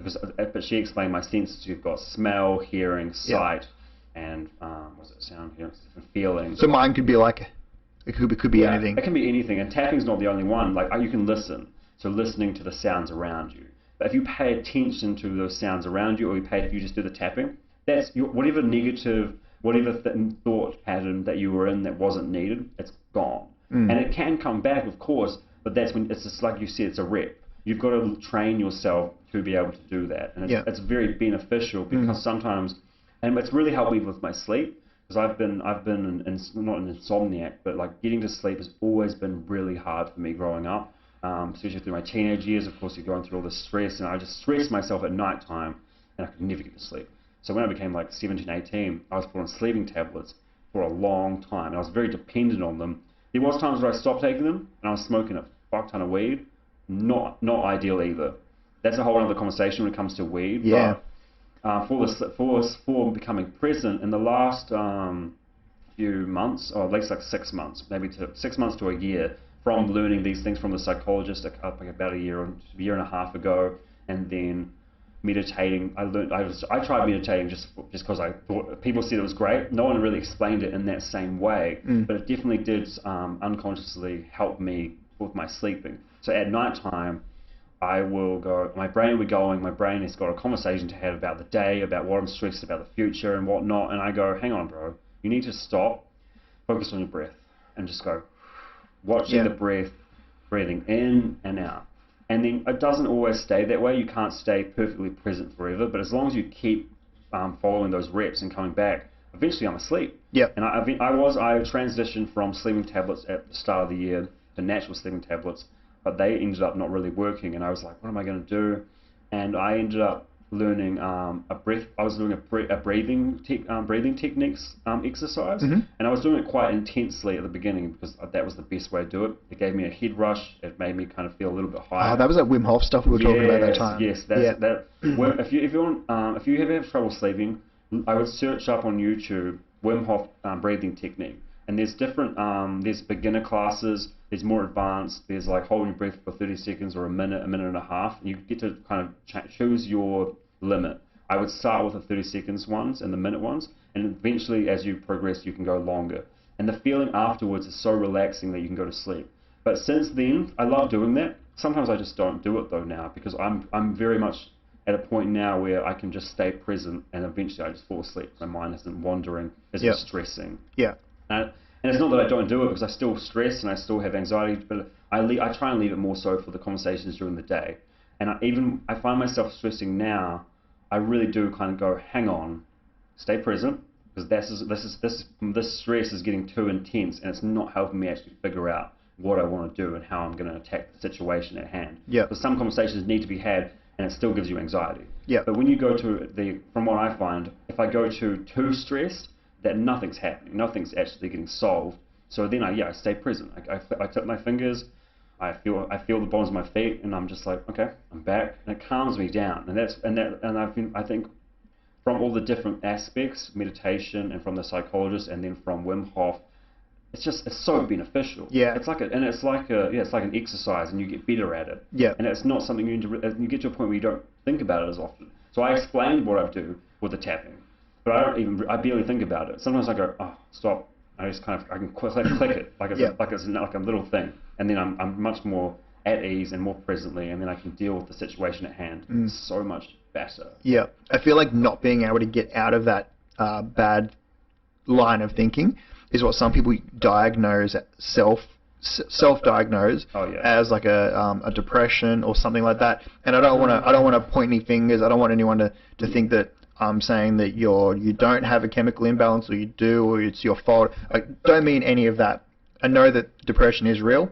No, 100%. Yeah, I know it's real, and I know that there's all types that exist. There's chemical imbalances. There's people that get stuck in ruts. Yes. There's all sorts of things. But I think your ability to step out of it is so beneficial. And those techniques that you're talking about, the Wim Hof stuff, the psychologists that you mentioned, the Jordan Peterson stuff, having the ability to break down some of your problems and not just feeling like they're loaded down on top of you is huge. Like Jordan Peterson has some fucking brilliant advice for life. Stuff like, as silly as it sounds, stand up straight with your back, stand up tall with your back straight. Yes. And that's the first chapter of one of his 12 rules books. And in it, he details why you're supposed to do that. And it's not just like a facade. It's not just like do this because you'll feel. No, when you stand up tall with your back straight, your brain produces chemicals that tell you that you're confident. Oh, I love that. So I love that, because I was thinking about confidence, but I knew the connect to the two. That's good. The chemical makeup that makes up our brain is similar to the chemical makeup that make up lobsters. Really? Yes. What? Bizarrely, yes. So what happens is, and he relates it to these lobsters a lot, but lobsters or crayfish, one of the two. Okay. And basically, when a lobster wins a fight with another lobster for territory or whatever it may be, mating privileges, that lobster, the one that won, physically gets bigger. Really? Physically gets bigger, physically gets stronger. That's cool. Physically gets more dominant. Yeah. More aggressive. Yeah. Because it won. Not because it was gonna get that big anyway, but the act of winning is what does it. That confidence boost was like, I'm big, I'm tough, look at me go, and then it grows up. And then it becomes that. And then the lobster that loses, exact opposite. It gets physically smaller. Really? Yeah. And so the same thing happens with your body when you get. I relate this. I kind of steal a little bit of his theory and turn it into some other shit. But what he's saying is, when you stand up tall with your back straight. I always say it wrong. When you stand up tall with your back straight, you're telling yourself that you're confident, and it gives you the ability to make those difficult decisions. Yes. Because you've already told yourself that you're competent in making those decisions. Yes. And on top of that, the way that I think you should build towards that is by picking things to learn. Yes. Because like in the instance of the lobsters, obviously in day to day, you and I, especially in a first world country, we don't have to fight for anything. No. We don't physically have to. Yeah, we don't have to physically fight anyone for anything. No. We can eat, we can drink, we've got somewhere to sleep tonight. Yes. Like we're set. However, if you're stuck in a rut and sometimes you don't know where you're going to be sleeping that night, or maybe you do have somewhere to sleep, but it's your mate's couch. You fucking don't get the job interviews that you fucking go for, or like whatever it is that's bothering you. Those things can make you the defeated lobster. Yeah. Those things that make you the incompetent. It makes you incompetent because it's told you are. Yeah. So the standing up tall with your back straight kind of says, no, you are competent. Yes. You can win these battles, but you need to tell yourself that, because obviously we're more complicated than the lobster. I'd be so curious to see whether or not that lobster lost could go and win again and grow. He actually details it. Okay. Yeah, there's a that kind of metaphor can come back to someone, because there are people that shit happens and you lose, and it really breaks your confidence, and then you get into a rut. Yeah. But you can come back out of that, and you can build your confidence, and you can start baby steps and you can grow that confidence, and you say, well, I'm not there yet, but I'm gonna be. You start from what I'm listening to you, it's like those things that said, one thing is stand up straight and it builds into your confidence. Another one is to self-talk, like self-belief. You go, I'm a winner. You might not be winning yet, but I'm gonna win. Yeah. You're like those kind of things, they build into your confidence. And then you have, and kind of, as you say, I'm a winner, it makes you go, okay, I'm a winner, what would a winner do? Yes. And they figure out the solutions from that angle. Yeah. And it doesn't matter that they don't have the exact winning knowledge yet, but that little bit of difference, confidence, is going to lead them to it easier than someone with low confidence. Yep. And it's like you've got to they're saying you've got to make it, you've got to fake it till you make it. It's real. It's so real. There's a portion of it that's real, 100%. Yeah. With the with the becoming the fucking tough lobster, which is basically just simplifying what he said. You can become that by attacking small things. So if you live in a house, let's say you decide, okay, I've never grown anything. So you go to Bunnings, you buy some chilies and some fucking dirt and a pot. Is that an easy thing to grow? I don't know. but hear me out. So like you plant your chili, maybe you did a little bit of Google search and you plant your chili, you water it, little sprout pops up. Oh, it was that easy. Yeah. Okay. Yeah, we all knew it was that easy, but you've just proved it to yourself. Yes. I know that it was easy. You and I can all talk about how easy that was and how we all knew the fucking seed was going to pop. Yes. But you just proved to yourself that you can do it. It's as basic and small and tiny as that goal is. You just proved to yourself that you could physically go out and undertake the activities that grow something. Okay, what's next? I'm going to go to the gym. Yeah. I'm not the biggest guy in the gym. I'm not trying to be the strongest. Like whatever your goals are in your head. Yes. I just want to go to one. Let's say you go there, you walk around, you fucking work out the buttons on the fucking treadmill. You look at the weights and see what the smallest ones and the biggest ones are, and you might pick a couple up and do some curls or something. You're like, all right, well, I proved that I could turn up. Yeah. Like the little steps are what tell you, okay, I can do that. And you have to acknowledge when you do them and be proud of them. Yeah, something that I wish people had was to acknowledge that even though it's a baby step, it's a step in the right direction. Like, so people for exercise is a really good example. And not just gym, but the gym is a great one to go in there. Because you can go to the gym, you don't need to be an expert or anything. The treadmill that walks itself. You hop on that thing, and just because you're walking the first day, you know what, you go the next day, you can put that up 0.1, 0.2. Eventually, you're going to be running on like 7 to 8 kilometers. And then it's about the time can go. And it just takes, you've got to go back. You've got to keep going back. And then for exercising and whatnot, even not picking up weights and doing curls, they have machines that do everything for you that are completely set up. You put them on the lightest weight, and you go to, like, especially for the lightest weights, for those machines, the pulley machines, you put it on the lightweight. You can, like most people, even if you're not fit, the lightest weight is super simple. And you can go, what I would suggest for people that are really starting up would be to go to the treadmill, do the treadmill thing, but go to one of those pulley things, put on the lightest weight, and just see how many reps you can do. Do as many reps as you can. And then you would be like, whoa, I can't believe that I can do this amount of reps. And then you go back the next day, and eventually you can start adding things in, you can do your own research, and you can become more experienced with them. But it's not out of the, like, it's not impossible to start that journey. Yeah. And then you've got, but another thing is people want to expect to get massive gains over a short amount of time, and they give up because they don't see the progression. But it's little steps at a time. You've got to pay attention. You've got to be aware of those small steps, and you've got to be like, that's awesome. Like, each day is a new step forward. You've just got to kind of keep with that in the short form, and then before you know it, you've been there for fucking 6 months, and you've done your research, or you're running on the treadmill, or you've upped your weight on those pulley machines. Whatever way you want to do it, it just takes a bit of time. But don't give up just because the day after you don't have rip sick back. Yeah. Yeah, 100%. And that goes in the same with not just fitness. It goes into mental and learning anything. So when we're talking about growing the chili, when we're talking about learning a topic, it really goes into everything. And I find a lot of people are just they're uncomfortable. They're not, and they want the easy, the day thing. Like in a week I'm going to be ripped. In a week I'm going to know everything. I'm going to know lots of things about this one topic. It's like, sorry guys, it doesn't know. Even the experts, unless they're some super magical person, even those people, like someone say, like, I would say if Elon Musk wanted to learn a new science, it probably wouldn't take him too long. No. But he's so smart, and he's been doing it for so long, that if you go talk to him when he's a kid, you'll be able to see that he was progressing in a smaller way there, and then now he's good at learning new things. Yeah. That's the example I use, because I love that guy. I love him so much. He's great. Yeah. I might suck his dick if I could, just so I could brag about it. Just so I could brag about it. It's got him. The example I always use, very similar to yours, was the example I always use is like going to work.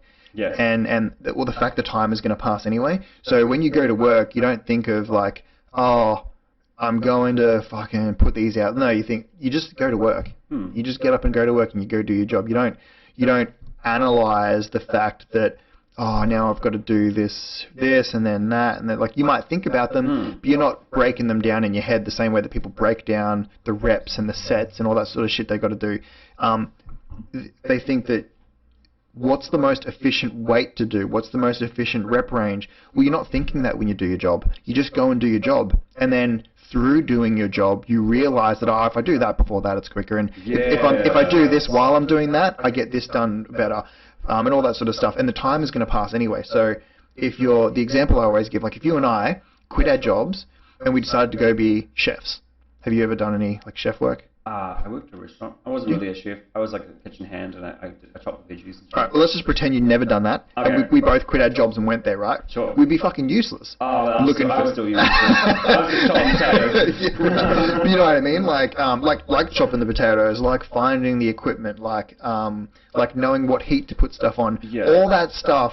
We wouldn't know. We wouldn't know. No. But you fucking spend 3 years there, and it's all common knowledge. It's like that needs to be on that. This needs to be on that. Those need to be chopped this fine, otherwise they fucking burn if they're too thin. And like you just work it out. It just fucking it becomes to you because you're forced to turn up to your job every day and do the shit. If you forced yourself to turn up to the gym, 3 years later, you would know what weight you can squat without dropping the bar on your head. You would know what you can dumbbell press and not worry about throwing a dumbbell on your face. Yes. All that sort of stuff. So the time is going to pass anyway. You just need to apply yourself, which is basically what every single report card I ever got in school said. What's that? Aiden would do better if he applied himself. Actually, you know what? I bet I had the same thing. I bet it was. I got to a point where I just didn't give my mum my report card, and she didn't realize to ask about it. And then I get to the end of the year, and she's like, I didn't see any report cards from you. I was like, I guess I must have lost it. My bad. I was reading myself and I looked at it, I'm like, don't want to give that one to mum? It's not that I love my mum to pieces. It's not that she would have been like, what the fuck, Eric? Apply yourself more. It would have been just, kind of more like, just what the fuck, man. It was never like, I lived a very different life to the structured parents that told you have to do this, you got to apply yourself, and the hard ass thing. I was quite fortunate and unfortunate. It goes either way that I didn't have a lot of rules. And I didn't want that little conversation about my report card. But it wasn't that I was so worried that I'd be in big trouble. Yeah, you knew you weren't going to be in trouble. It was just you didn't. Yeah, I just didn't want to bring that up. It was kind of like I was, what's the word? It's not scared. I was worried about being judged. I was unconscious. What's the word? I can't remember the word. But yeah, I was more worried that I didn't want someone to see that I was failing things. Yeah. I didn't want to. If they said it and if I saw a look on their face, it would be more like I'd believe it and I'd be like, oh shit, I'm a fucking loser. But I was never get in trouble for it. I was quite fortunate. My opinion has changed dramatically on learning since. Oh, no, I'm working to make sure I'm not like that. Oh yeah, no, I'm not that guy anymore. Yeah, no, I know. The fact that you're willing to stand up and say, oh fucking, I don't know shit about this, but here's what I think. Yeah. Like that shows that like you understand that. You don't know everything. Like the same way I don't know shit about shit. The more you learn, the more you realize you know nothing. Yeah. Yes. That's the measure of intelligence. Yeah. Is learning enough to know how ignorant you are. And we're very ignorant. Very on lots of things, and I point that out because I deliver training for work. Yeah. So there's a pretty big range. I've got some experience, but there's a pretty big range of stuff that I know really in depth. I can deep dive on a lot of emergency response type subjects, and I teach them. But when I'm teaching something, I get a whole variety of people. Sometimes I get an engineer, sometimes I get a librarian, sometimes I get a dude straight out of uni, sometimes I get a person who's been working for the fire service for 25 years, sometimes I get a 10-year veteran paramedic. Yep. I get this vast variety of people, and this is why my opinion on learning has changed, is because all of those people have a deep knowledge in their field. The chef knows how to not fucking get people sick when they're cooking a massive variety of food and the millions of different ways that you can chop up something and make food out of something. Yes. Right? It sounds trivial, but it's not. It's way more complicated than most people think. Oh yeah. The engineer has a deep understanding of math, and like there's areas where people are deep and there's areas where people are shallow, and that's just how it is. So to be shy about what you're shallow about is to avoid talking about them, which is going to make you more shallow about them. If I'm in a sauna, because coming back to how we met, Hello. if I'm on the sauna and someone who's a mechanic is talking about taking a radiator apart, I'm going to ask some questions because I know fucking nothing about a radiator. I love that too. You know what I mean? Like, and it's just an easy way to learn. I was delivering breathing apparatus training just a little while ago, which is like the apparatuses with the cylinder on your back that firefighters wear into buildings. So I was delivering that for council guys because they use them to go sometimes underground for in case the atmosphere underground is irrespirable, you can't breathe in it. Why are the council guys doing it, not the experts? Because they are the experts. Stormwater drains, they install like all that sort of shit. Yeah, sewage systems. I thought you mean like the politicians, council guys, like the mayor and shit. No. Yeah, like council like workers. The golf students. So I was delivering training for them, and one of the gentlemen, and I'm not going to call him out because he probably doesn't even have fucking internet. He's that far removed from technology. He couldn't read or write.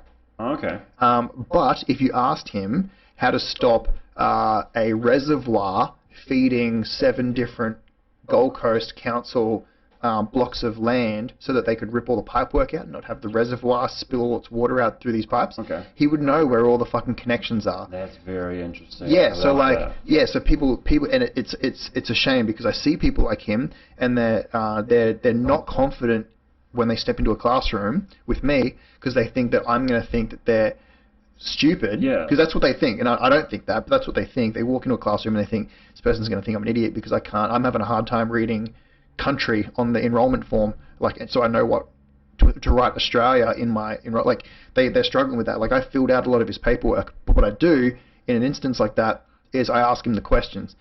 So if I say to him, I'm not putting you on the spot here, I'm not expecting you to know this, but if I say, I'm sitting there with his paperwork and it's his book. Technically, he's got to fill it out. Yes. So what I do is I read the question. I'm like, what's 3 things that might make the air in a space irrespirable, like the percentage of oxygen come down? Okay, he can't read the question and write the answers, but he can give me 5 examples. Okay. Well, you know what I mean? So it's not, good. it's just a different level of understanding. Yeah, so I write them down, and at the end of the books, we usually do a thing where I write up that Aiden, as the trainer, has filled this book out on behalf of such and such, and they sign it. But you know what I mean? Like, there's like a dramatic example of someone who is worried about something that people are going to judge them for in an education style background, in an education type field. Meanwhile, if you have a conversation with them, you realize this dude knows more about this than I know about anything. Yeah. You know, like people have fields that they're deep in and fields that they're shallow in. Yeah. And that's why I enjoy conversations like this because even just something really simple like the culture that you experienced growing up in New Zealand, yes. Like, I didn't know a lot of that. No. And so I fucking learn it. Yeah. That's why I fucking love these conversations. I'm with you. My favorite thing. I'm with you 100%. That gave me an idea of a little bit of a different but similar, because I've had times in my life where I was quite. This is a little bit different. I'll change the topic, but I've had times in my life where I've judged people without knowing them, and I don't like to believe that I was ever racist, but through me growing up, I was unfortunately not really intertwined with Māori culture. I was when I got a bit older. So my dad, his wife is Māori, and I met them when I was a little bit older. But before I met them, because when he got with her, I think I was closer to maybe 7, 8, 9. But I do remember being younger, and I still remember even when I met my stepmom and she's Māori, and then my stepsister who's Māori. Even then, I still had this. It wasn't that I was racist to people, but I had this tendency to believe, and I don't remember when it completely clicked. Same with gay people. I didn't believe that I was homophobic, but through culture, through the media, not through my not being raised. It wasn't through teachings of my family members because they didn't really talk to me about racism. They didn't really talk to me about gay people or anything like that. But for some reason, I got to a point where I was like, why do I think that walking through the ghetto in my town means that something bad's going to happen to me? And that's where I was like, is that racist? And what does that mean? It's not. And I didn't. Once I started becoming aware of that, I was realizing, well, it's not completely true. There's definitely dangerous places. Like the ghetto has got, like the ghetto and where I live, the town has definitely got some dangerous things. So there's public like a media and a public conversation that's happened that's made it seem that way. But that doesn't mean everyone that lives there and every like black person is a scary, a criminal, or a bad person. The same like the idea of gay people being bad and it's the wrong thing to be. That whole ideology was. I remember when it was like that for me, and I didn't realize that I was unconsciously racist or sexist or sexist as well. That one, I can't believe how long of my life I believed on the traditional. You get a job as a man, you support your family, your wife's gonna be at home looking after the kids.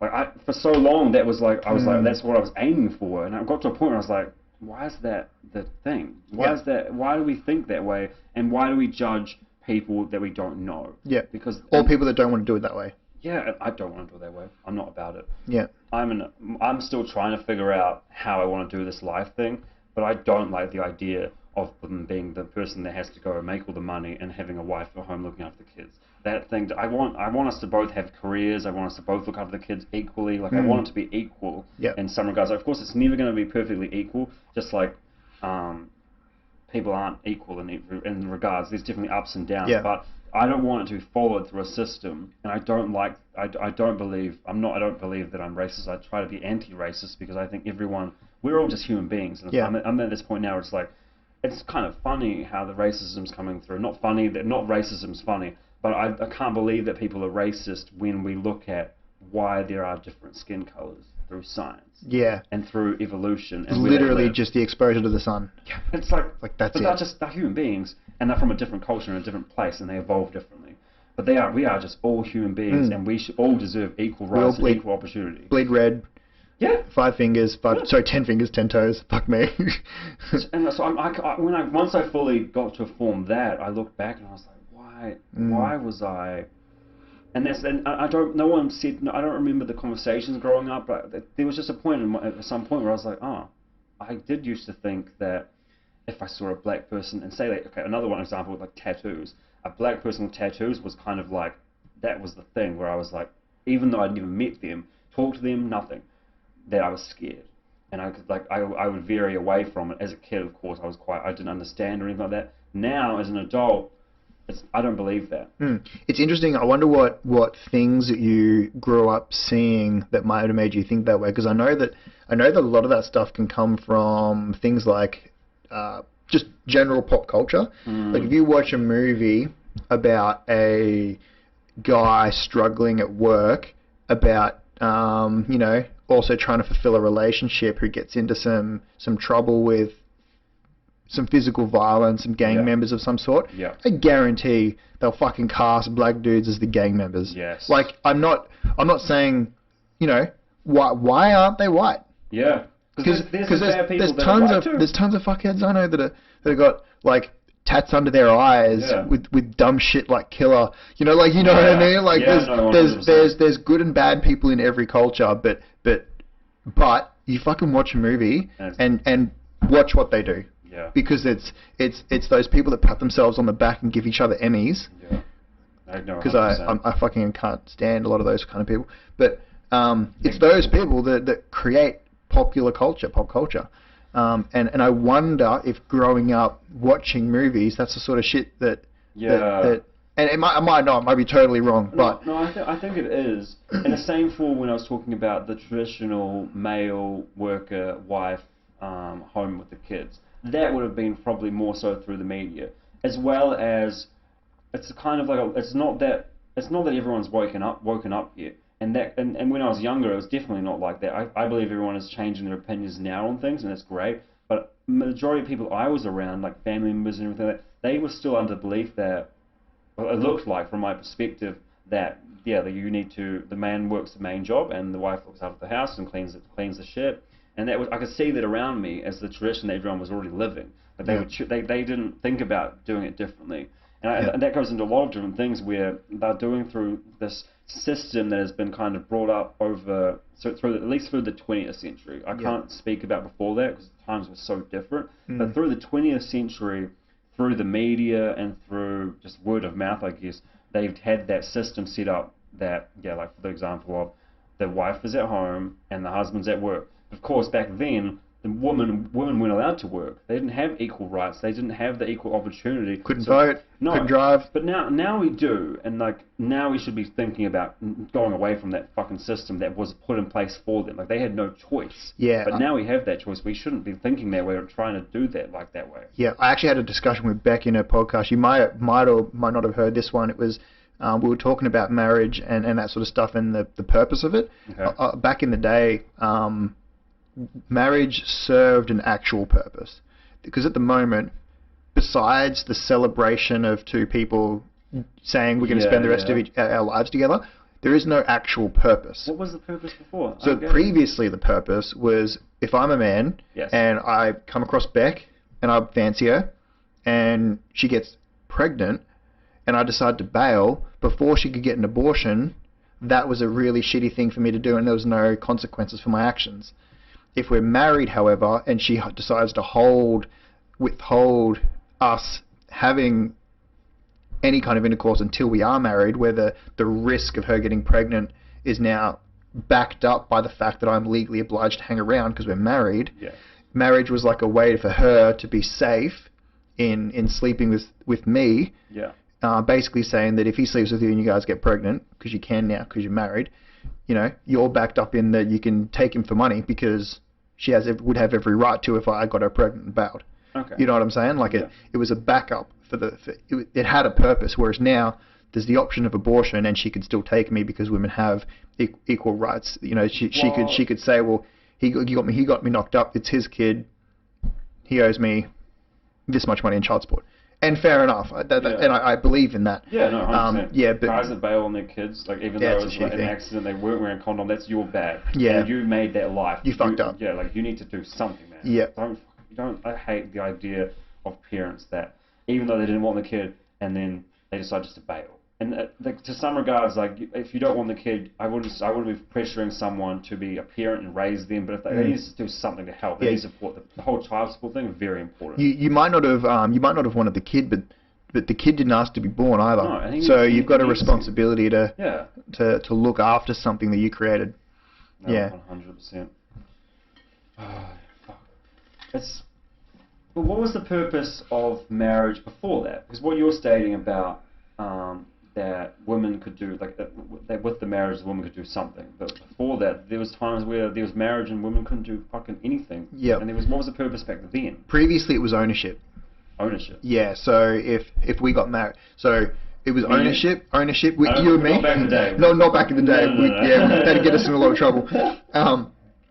Previously, it was one, ownership, and two, it was the joining of two families, not the couple. Oh, it was joining of two families. I understand. It was a what do you call it? Predetermined marriage. Like a arranged marriage. I've got a daughter. You happen to have a son. We want to be our kingdoms want to be conjoined and seen as a bigger, stronger power in the overall world. So, as long as we're both of the same religion, because if we weren't, we'd be at war. Yeah, so of the same religion, your son and my daughter get married. I pay you with my daughter, and you pay me with some goats. They get married, and now our families are joined. You've gotten a bride. I've gotten assets, which was something to feed my family with. And now we're teammates, we're buddies. Yeah, now we're buddies because we have a similar... And then they start having kids, and it's like, we're both grandparents, we got a family thing going on. Exactly, yeah. And so previously it was semi-ownership, and because obviously that was like in the higher end of culture, in the higher end of the society, that would be the transaction that would take place. But in the lower end of society, it was just an ownership thing. So if I hate the fact these words even have to come out of my mouth, but when I'm quoting the Bible, sometimes you have to use ugly words. Go on. If I raped Rebecca, Beck, my partner, I love her very much, and I would never do that. If I did that, I would owe her dad silver. Yeah. And then she would be my property because I've ruined her sanctity. I've ruined her purity. You know that stuff happens now. And she's now worthless to him, to her dad, because she's not as pure. He can't sell her to another kingdom. You know that shit still goes on today? 100% it does. I don't remember the country it was, but I heard a story about a certain country that has a much higher rate of that, where most of the marriages were done because they got kidnapped. So the guy will kidnap a girl, and then he'll do what we said, and then he goes to the dad and says, "Well, I've done it," and he's like, "Well, okay, you're gonna have to pay me." You're gonna have to pay me, or yeah, because he's lost that asset now. His daughter was an asset. I can't believe that. Yeah. It's like he's choosing for that to happen, and he makes the call, and then she's got nothing on. She can't do anything. No, because she doesn't have rights. No. She's property. It makes me very upset. It upsets me, and that's where I was talking about earlier, where I have to draw the line when someone makes claims that well, I do this because Jesus said so. Okay, well, you do that because Jesus said so. Hold on, where's the voice recording? Show me that video of Jesus talking, man. Yeah, like... Come on. Yeah, like, and if people want to keep it to themselves, that's all well and good, but if you make statements as if it's common knowledge that we all came from Adam and Eve and the Bible's true, and if you make statements in that, I've got to say something. I feel that too. Deep down. And I mean, if you say that, I do this because, I'm religious, that's cool. I'm not going to fucking argue with you. You can have your faith, but you can't say that you can't. When we're talking about facts, factual evidence, it's like, wow. It's a book. If you say that, well, there's some evidence on it. It's not trying to say that there's no evidence based on the Bible, because there are like Jesus is a person, in my opinion. I'm pretty sure that's been pretty solved as a human being. Historically, he was at least a human. Yes. Yeah, that existed. That's what we can say. Yeah, but with that religious thing, I just want to clarify that I don't dislike religious people. No, they're the nicest. Yeah, a lot of them are the fucking nicest people you ever meet. Yeah, I've got people that I fucking love who are religious, and if that gives them their life meaning and it makes them happy, and you do you. But if you make any kind of statement or you do any action that affects everybody else to be in line with your religion, like if you're voting against gay marriage or promoting against that, that's where I've got to put my hand up, and I've got to be like, nah, stop being a dick, because essentially if you're on a diet and you say to me you can't eat a cupcake because of my diet, that's what religion is. Like my religion says, my imaginary friend says 2 men can't get married, therefore those 2 men over there that has nothing to do with me can't get married. It just makes no sense. I have a story actually right about that, where now it makes sense from that conversation we were having before about my unconscious bias towards like other races and stuff, and other sexualities. Something that I learned in my church that I went to, and I still love that church. I'm definitely not talking down to those churches. Yeah. And the people that I had conversations with at the time, they were my youth leaders, and they were actually closer to my age as we are now. So I'm only 24, and back then they were in their 20s too. These leaders, and now that I'm 24 and I'm trying to figure out shit on my own, I can understand that where they were, they didn't really understand what they weren't saying. And what I was the conversation I had with them was, what about gay people, like for our religion? And they would say, well, in the Bible, it's kind of doesn't. It just says that God isn't okay with gay people. I'm not okay. I'm not against them as a person. Like they would say, I'm not against gay people, but God says it's not okay. So I'm not sure if they're going to get to go to heaven. Yeah. They were saying that truthfully because they weren't sure. And saying that to me as like a 13-year-old, in my mind, I'm kind of like, okay, so gay people are bad. They're not going to heaven. I'm not against them, but that's what I'm being told. And that's not. It's not healthy. No, it's not for the community, for everybody. In a much more personal level, it really messed my sexuality up. Yeah. It really led me to believe if I want to go to heaven, I could not think any other form of sexuality besides straight. And for a long time, I didn't realize that was what was leading, which was leading me, if any kind, I'm not homophobic, but when I've gone to a gay club, when I was 18, 19, 20, it was really scary for me. I'm not against them as people. I love them as friends. But when they would make some kind of touch on me, things like that, and it just made me so uncomfortable. And I couldn't understand why. Yeah. And it believed me in my mind. I was for a long time, I was like, I am straight. I'm 100% straight. But made you double down on it because you were scared. Yeah, you're scared of the big G-man. But over the last couple of years, my whole viewpoint on religion and sexuality has changed. And now I'm not. Just to state it for everyone, not that it's that important, I'm not straight. I'm not sure what sexuality I am, but I'm curious to the idea of a different sexuality because now I can realize that the only reason the only reason I was straight was because I got taught, unfortunately, it wasn't defined, but they from their statements and from the bias towards gay people and they're bad people and whatnot, it just led me to think I can't be gay, or I can't think of those things. I can't think of anything besides straight. Yeah. Because it's not just gay. There's all these different sexualities. I don't really understand them all too well. Yeah. But a lot of them, I think, are fucking bit made up, bit hagan. That's well. Some of them get a bit fucking weird. I know, I'm with you 100%. But in terms of just loving another human, there's really no limit. There's as long as both are adults and consenting. Yeah.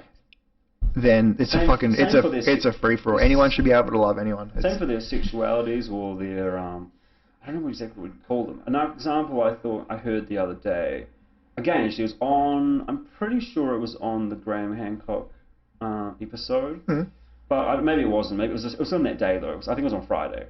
And they were saying that they saw a furry convention. Oh yes. And they were like, I mean, I don't get it. It's they're dressed in costumes and it's their. I don't know if it was sexually orientated. Maybe it was just like for fun. But I think they are. It is a sexually orientated thing, but I don't know about this example exactly. Okay. Yeah. But just saying that.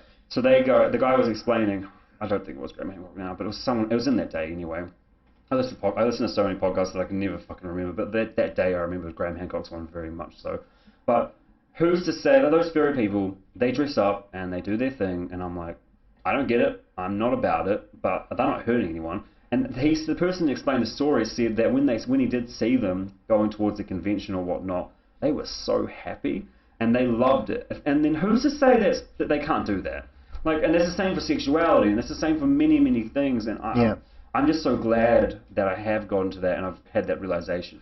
I'm not going to dress up in a fucking cat costume to go and have sex. Yeah. But drink milk from a bowl on the ground. Yeah, no, I'm not about it. But yeah.